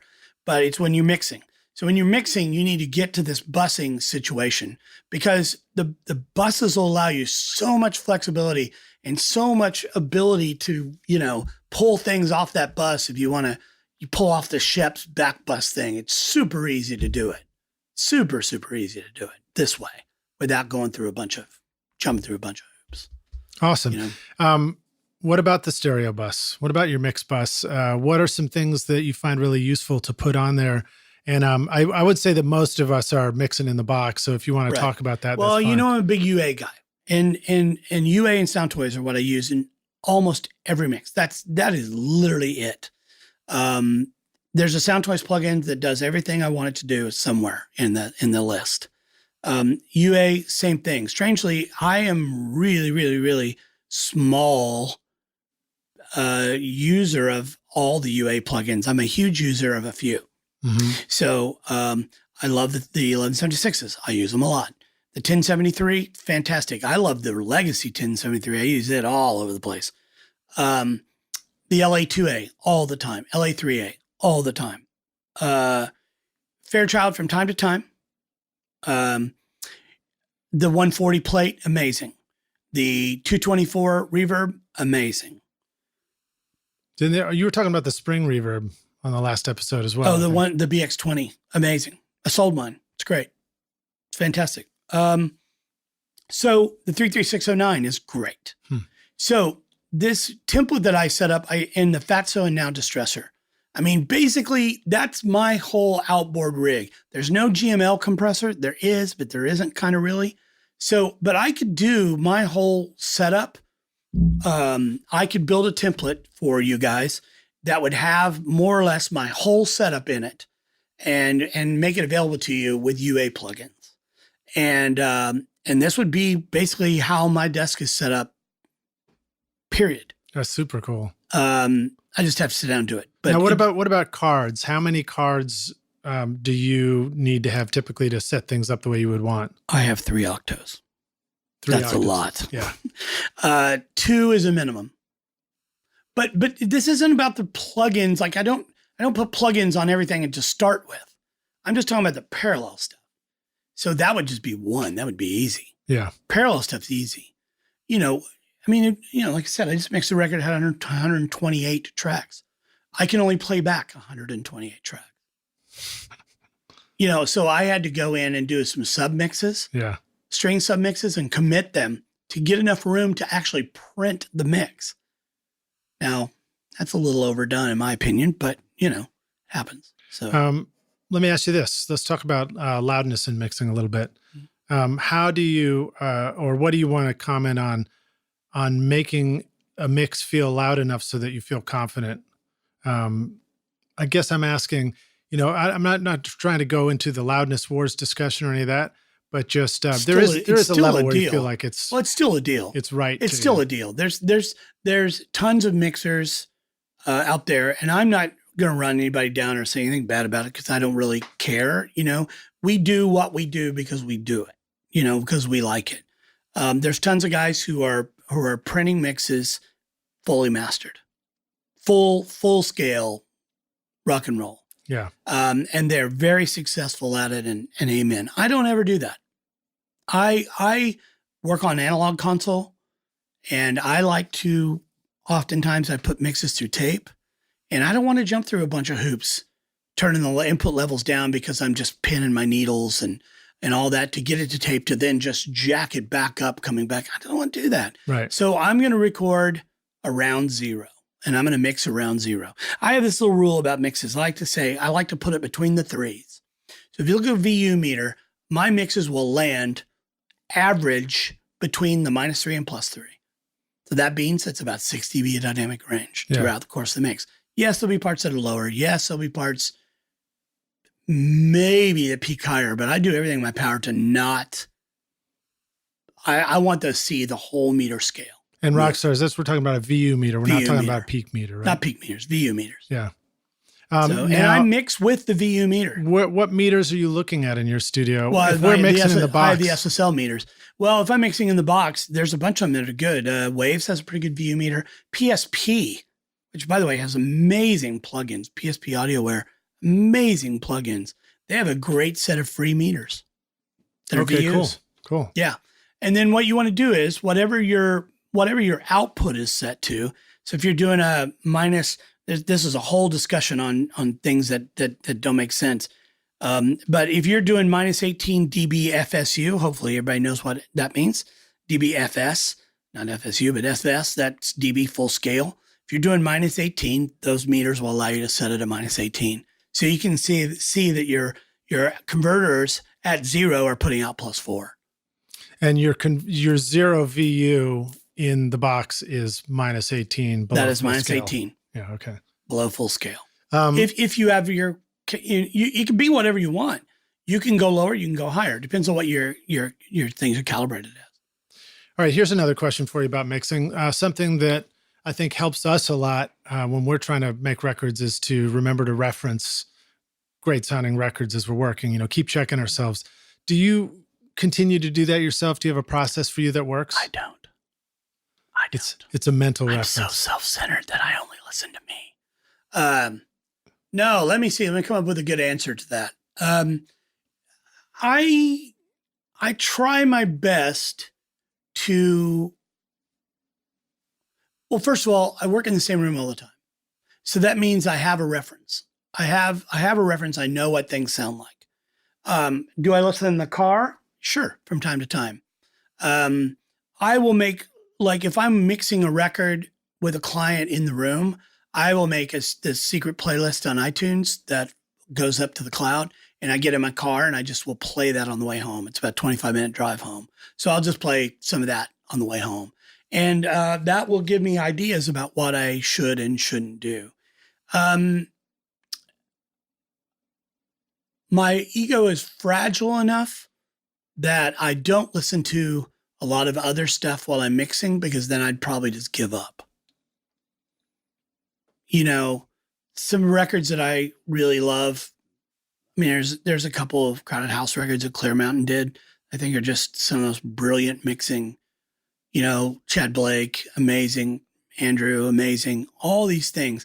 All those mixes are amazing. I'm also smart enough to know those records came sounding amazing. Mm-hmm. You know what I mean? So, we just do the best we can. There are times where, because I've heard my speakers, I mean, I've worked on the same speakers now for 15 years. So I know what they sound like. Those are the Atomic? No. Proax. Oh, Proax. Yeah. Okay, sorry. Yeah. No, the Atomics I've only had for a couple of years, and they're great for their own thing. They're awesome. I listen to them as a side note. So NS10s with some toilet paper over the tweeters. 1 ply of Kleenex is actually what it is. 1 ply. I'll have to try this that. It's a tone shaping. I use it for tone shaping. The Proax are real hi-fi. They got great low end and they got really nice top end. And the mid-range is cool, but the mid-range is very normal.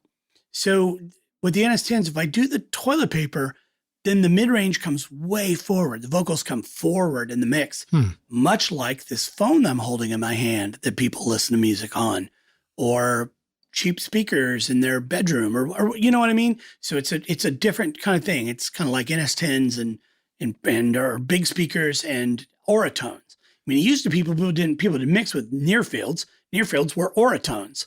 They would mix on the big speakers in the soffit, and then they go to the Oratones to see if what everybody knew. I use NS10s for that. Like my NS10s are backwards from yours.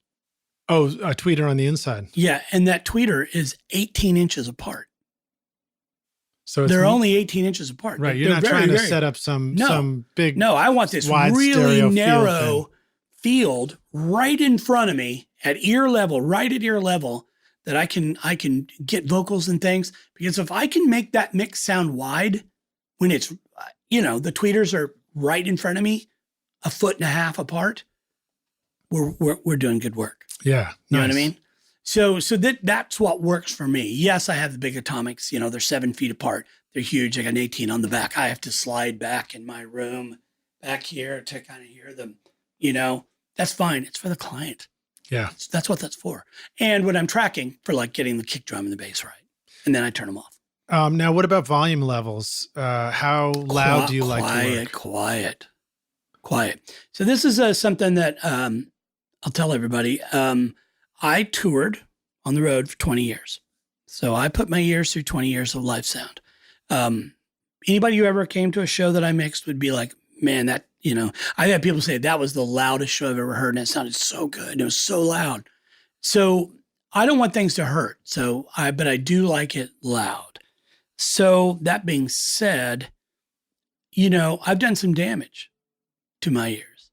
And I recently my life changed. I got fucking allergies. Oh, no. And I started getting all this fluid in my ear. And I couldn't drink water. My left ear or my right ear would clog up because I had fluid basically in my ear from allergies. So I went to the ear doctor and they put me through an audiologist and they connected all these things to me. And then they made me go and take this test where they checked my ear response because my left ear isn't as good as my right ear. Well, I can tell you, my left ear, as a kid, I had swimmer's ear and my left eardrum burst. It's always not been as good. But what's happened is I have a reference. I've heard it. I know it. Mm-hmm. So now I'm 54 years old. I have a little tinnitus. I do. It's not enough to stop anything I'm doing. It's not covering up listening or anything like that. But it now doesn't heal as fast. In other words, 20 years ago, I'd do a show and the next morning my ears would ring and by midday it'd be okay. Right. Now that doesn't work that way. So I don't listen very loud. So I'm mixing for a few minutes, getting sounds 92, 95. That's pretty loud. Yeah. But that's just making me feel the wind in my speakers, pushing on me so I can feel it. Yeah. And then I maybe an hour tops of a mix. Then I turn those speakers. I have settings on. I have an Avocet. I have settings. So I have my consoles wide open, and then it goes to an Avocet. Mm-hmm. So I've got click, click, click, click, click, click, click. I've got these little red Sharpie dots on my monitor volume. I come down. I stop. I go get a coffee, or I get a water, go pee, whatever. Take a break. I give myself 5 or 7 minutes for my reference to reset. I come back. I listen at this next volume. That's about 80 dB. Then I hit the dim and I go down to about 72 to 75. And that's what I spend the next 2 or 3 hours on. Now, just for clarity's sake, when you talk about 80 or 70, 75, we're talking about the volume that comes out of the speakers if your mix is hitting that 0, 3 to 3 area. Mm-hmm. Which it does. Yeah. Yeah. Very quiet. I've found that stuff to be really helpful for me. I find it's So I've got the one Auratone and I'll put it in mono and turn it way down. Sometimes I'll mute one of my NS10s and put it in mono and just mix off one at low My volume. Avocet, that's the only way mono works. It doesn't actually have a dual mono, a stereo mono. If you hit mono, it just goes to the left channel. Oh, really? Yeah, it goes left plus right on the left channel. I find it kind of weirds me out. I like to think my console has a mono. I do that. Well, I like to think that mixing like that is helpful because it's really pleasant. You can listen so quietly and you can make all these decisions about what you hear and don't hear without feeling worn out by it. Yeah, well, that's the only way it's the only way to continue to work. I mean, if you listen loud all day, you're making no good decisions after noon. Yeah. What are some of the first, what are the red flag decisions that you know you're making decisions when they're too loud? Like what's stuff that comes up that would be helpful for the rock stars? Well, I think the thing is that if you are listening too loud, your vocals are always going to be too low in a mix, and guitar solos are always going to be too loud. Kinda. Sometimes it's backwards. But I know that if I've been mixing on my NS10s for the last hour and I switch to the Pro Axe and the vocal sounds quiet, I know that my brain is lying to me. So it's kind of one of those things. Good time for a break. Good time for a break. Yeah. Yeah. Maybe talk about, what would you encourage the rock stars as far as how often to take breaks and how they can be really useful? I try to do it once an hour, once an hour for 10 minutes or so. Just get away. And the other thing is, for me, this is actually kind of a big deal for me. Take a lunch. Take an hour. Walk away. Go get some air. Sit outside. Talk to your friends. We do that, engineer lunch here. It's perfect. Yeah. Walk away. Go get a burger, or whatever, a salad, whatever. Go get something. Or we'll order in often, and I'll just be like, okay, cool. I'm not going to eat in the control room, ever. And there's no need. Right. Music doesn't. If somebody calls you, my mentor, my good friend Lou Whitney, used to say, "There's no such thing as emergency recording." There's no need. I was thinking emergency recording doesn't ever need to ever happen. If it's an emergency, it shouldn't even be done. Should have already been done. Yeah. So look, just realize that you have a life. And you have an instrument in between, on your head that goes to your brain that has to make decisions, and it has to do it for a long time, man. So watch the volume. And it's boring as shit, but real bands, they get it. Clutch got it. They didn't need me to blast them for playback. They get it. They go out there and they play the band, and then they come in and I play it back, and it's 15 dB quieter on tiny speakers instead of them roaring in there like on stage. They go, yeah, man, that sounds cool. Because, it's a different world. Yeah. Talk a little bit more about your typical sequence of events when you're mixing, like how do you start? What kind of stuff you look for initially? Well, I'm lucky. I have a fantastic assistant engineer that does all the work for me, and he mixes everything for me. No, what we do, the plan we have, like a perfect example of that is last week we had an artist come in and they brought Logic sessions. Well, they brought WAV files. So while I was working on something else last week, he spent the whole day building sessions for me in Pro Tools. And then I have two consoles. I have two rooms.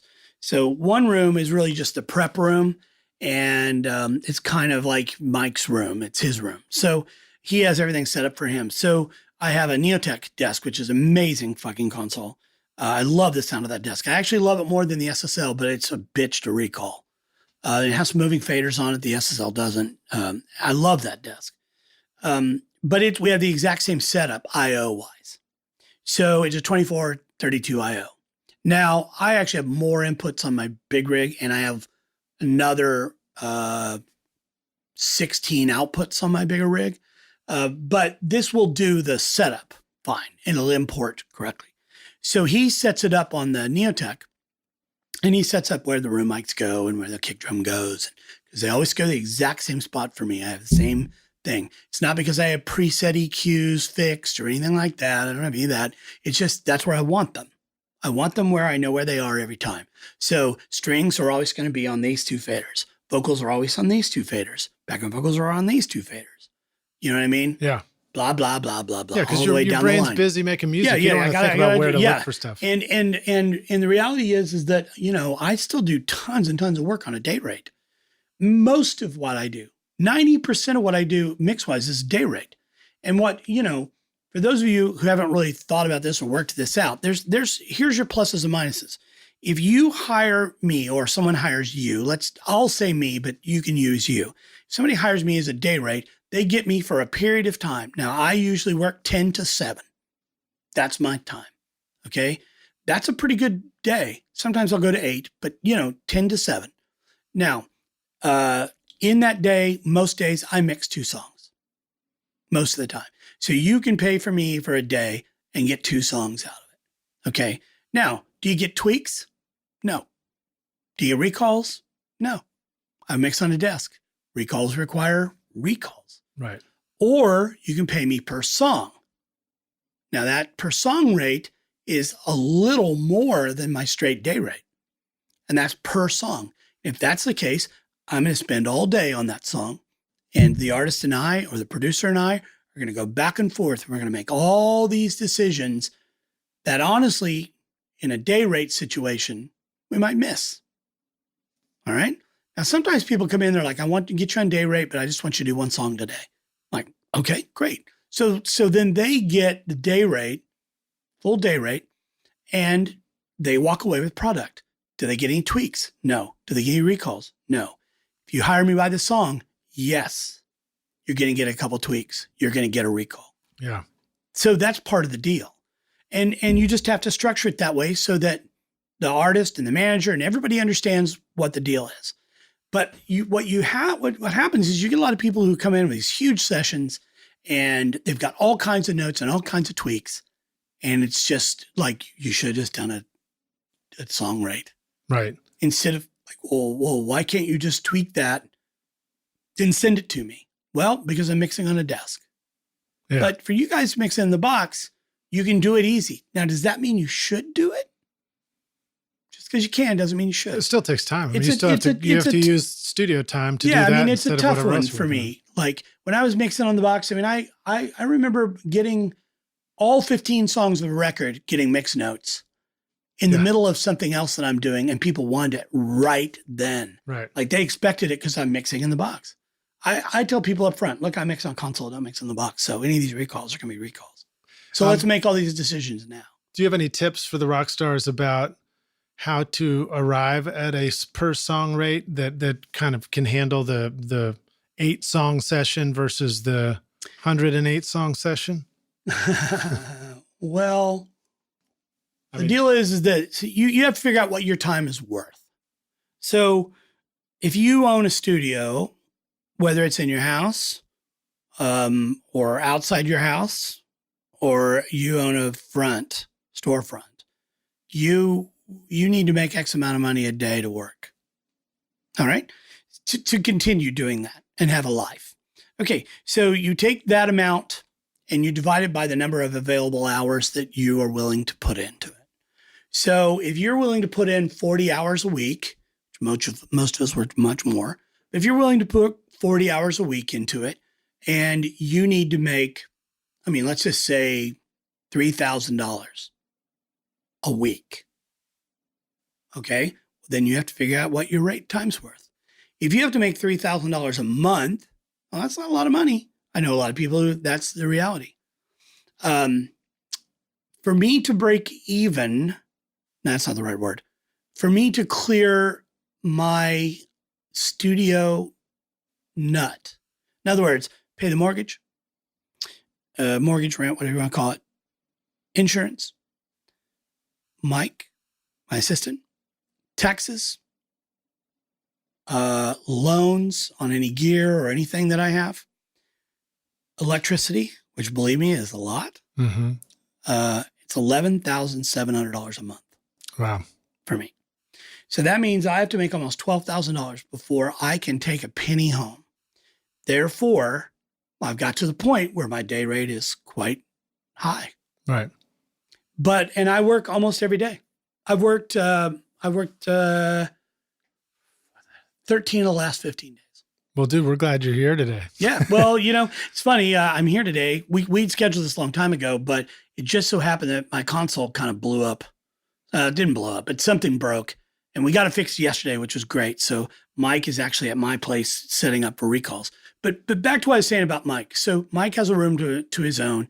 He sets everything up, and then he brings it down and puts it on the desk. And what Mike does is Mike makes it so that I can hear everything and that I can put all the faders on my desk at 0, because that's how I like to work. That means a lot of times the Pro Tools say faders are all over the place, especially unless it's me, all over the place. And put them on the fader, and I can hit play and listen to the song. And what I will do is I'll hit play and listen, and Mike's already got it set so the vocals got the right gain to the drums based on the Neotech. The SSL is no different, really. And the first thing we'll do is if it's in the middle of a mix, is we'll just play those tracks back on top of the old mix's settings. Because every now and then serendipity happens and really cool shit pops up. Right. Like maybe there's a PCM42 stereo delay that was on the last song's guitars, but this time there weren't so many guitars. So now there's a whirly, and now the whirly's going at the wrong time. But if I just move the time a little bit, or if I leave it at the wrong time, it's great. Yeah. So serendipity happens.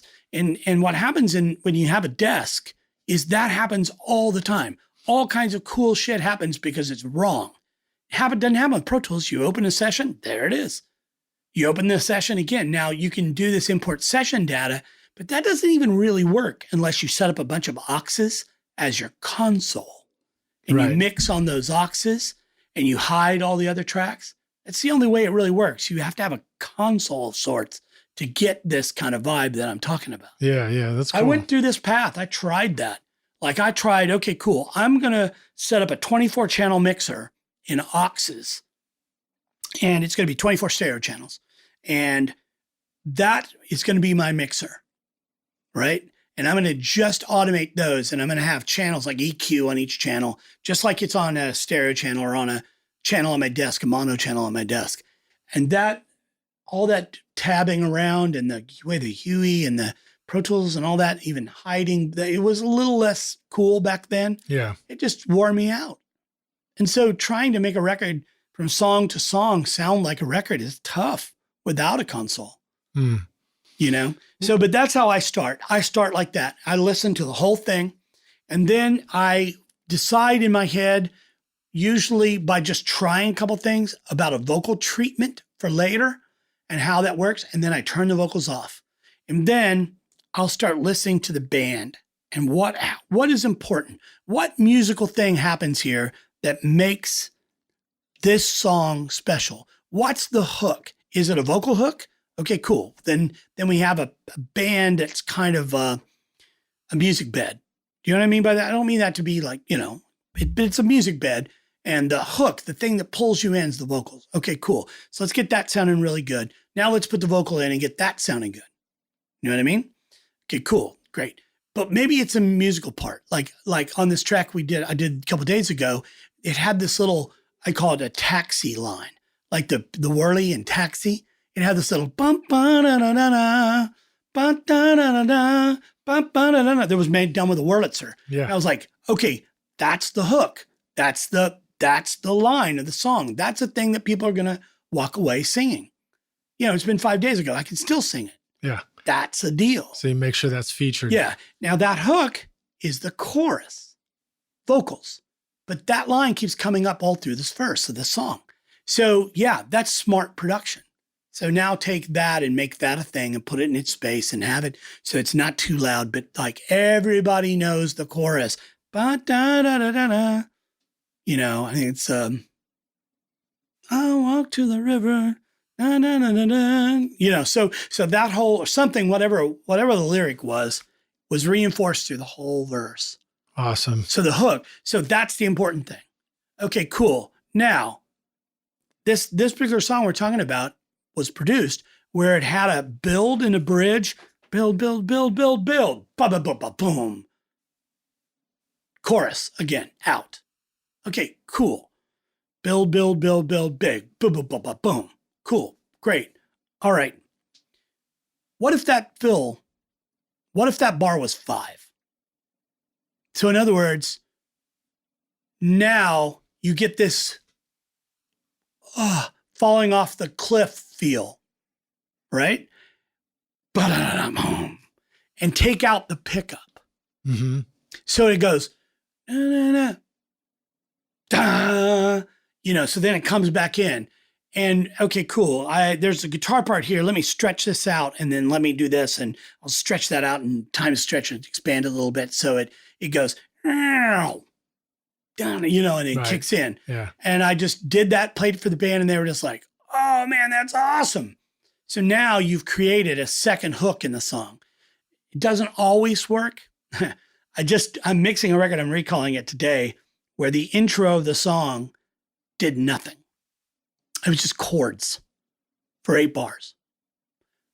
But later in the song, there's this cool 16-bar tag that's the same chords.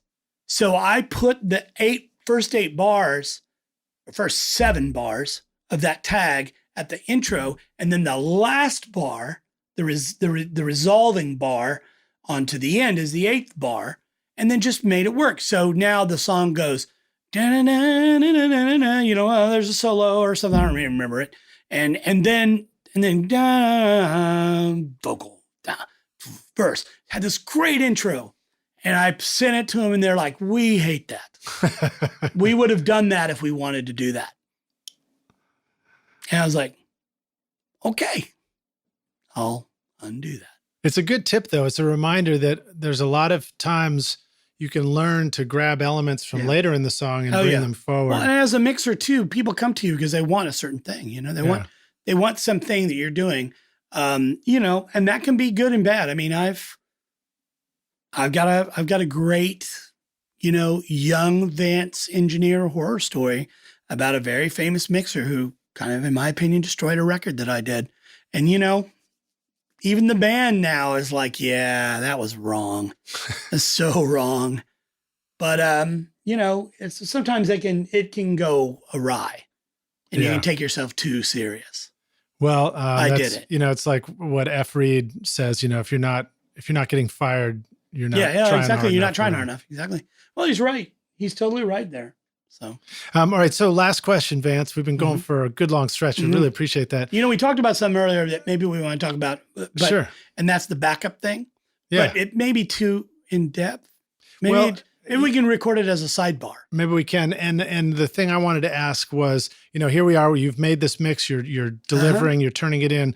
What notes do you want to give the rock stars about file naming? How do you deliver things? How do you keep things organized? Okay, this is really important. I got yelled at by Joe Ciccarelli, who's really good at yelling at you about things. He's not a guy who goes, Vance, I really want to talk to you about this. He's more like, what the fuck? Why the fuck would you, And that was because I was labeling my mixes as like mix 1, mix 2, mix 3. And he's like, I don't know what that means. So he's like, I don't know what mix 1 means. I don't know what mix 2 means. I don't know. You got to label these better. I don't know what they are. What's mix 1 vocal up? I go, well, that's the first mix I did, vocal up. He goes, that doesn't mean shit to me. So okay, so let's make things stupid. The funny thing is that he was right. Now I was pissed at the time because first of all, I don't like being a 47, 50-year-old man being yelled at by another man. That makes me angry. But he was right. So what I do is we still label things mix 1, mix 2, whatever. Yeah. But a mix, the difference between a mix 1 and a mix 2 is mix 1 I did all at one time. Mix 2 I recalled. It's a tweak. Okay. The master mix, like the mix we say that's the master, is labeled. And this is exactly like, let's say the song is called Hello. Hello. This would be my labeling. Hello, full title of the song. Mix 1, master. And then the date. Here's the tricky one. The date, 18/10/30. 18, or rather. 30. Right. Oh, I see. 8/10, Year. 10/30. Why? Because those mixes will go in sequential order if you sort them. Because the last day of the date is at the end too. Is the day. So 18/10/30 is lower than 18/11/01 because it's just math. The computer does weird things with text and math, but this is just text. Text adds up to math, ASCII math. Mm-hmm. So this is that's a George Massenburg deal. So my master mix is going to say, hello, mix 1, master, 18/10/30, because that's today's date. All right. Then anything that I've done to it is afterwards. So I print a heated mix, which is purely just a L2 plugin, plus or -7. It's plus 7 dB, set at 0. So it's just really just a leveler. Just brings the level up. Faux master. And then I print the master. The heated master, that heated mix, never becomes a 9624. It's always only 44/124 or MP3. It never becomes a heated master. Is that so nobody accidentally uses it? Even though I printed at 96, it's so no one uses it as a master. Yeah. I printed it at 96. It's there, but okay. So I have a print bus. My console comes out, goes to my 2192. My 2192 comes back into Pro Tools, gets printed 9624, and then the other goes through this heater. It's this L2 plugin and prints with the plugin on it. So I have a heated one and an unheated. So mine will say, hello, mix 1, master, today's date, 18/10/30, heated. And then the other will not say heated. Now, the next version I'll do will be an instrumental. Hello, mix 1, INST, today's date, heated. The next one will be the vocal up. Hello, mix 1, vocal up. Now, vocal up would be an all vocal up for me. So sometimes I'll say all, but sometimes people ask for a lead vocal up. So that would say lead vocal up. The next one's going to be lead vocal down or whatever. Then I'll do vocal stem, lead vocal stem, background vocal stem, done. You're not mixing in the box, so you're not having to rename Pro Tools sessions for each of these things? No, I don't do Pro Tools sessions. These are all just in my session. They're all in my session. It's just this mix 1. My labeling for my session would be hello, VP mix 1, today's date. Okay. So then if we come along later, we'll recall it. Hello, VP mix 2, and the day's date. Well, dude, I love that. Thank you for sharing that. And saying hello so many times is a great way for us to say goodbye on the podcast. Yeah, exactly. Thanks again so much for joining us on Recording Studio Rockstars, cool. Dude. It's great to hang out with you. Absolutely. And thanks for giving us so much of your time. You got it, man. No worries. Thanks, Rockstars. Let the Rockstars know again how they can find you online, more about you. Super easy. For me, the best way is my website, vancepowell.com, is really just like a phone number, email address. But if you go to, you can look me up via Wikipedia. I'm on Wikipedia. You can look on there, discography and all that. My management company is Global Positioning Services. They have really an actual sort of real website for me.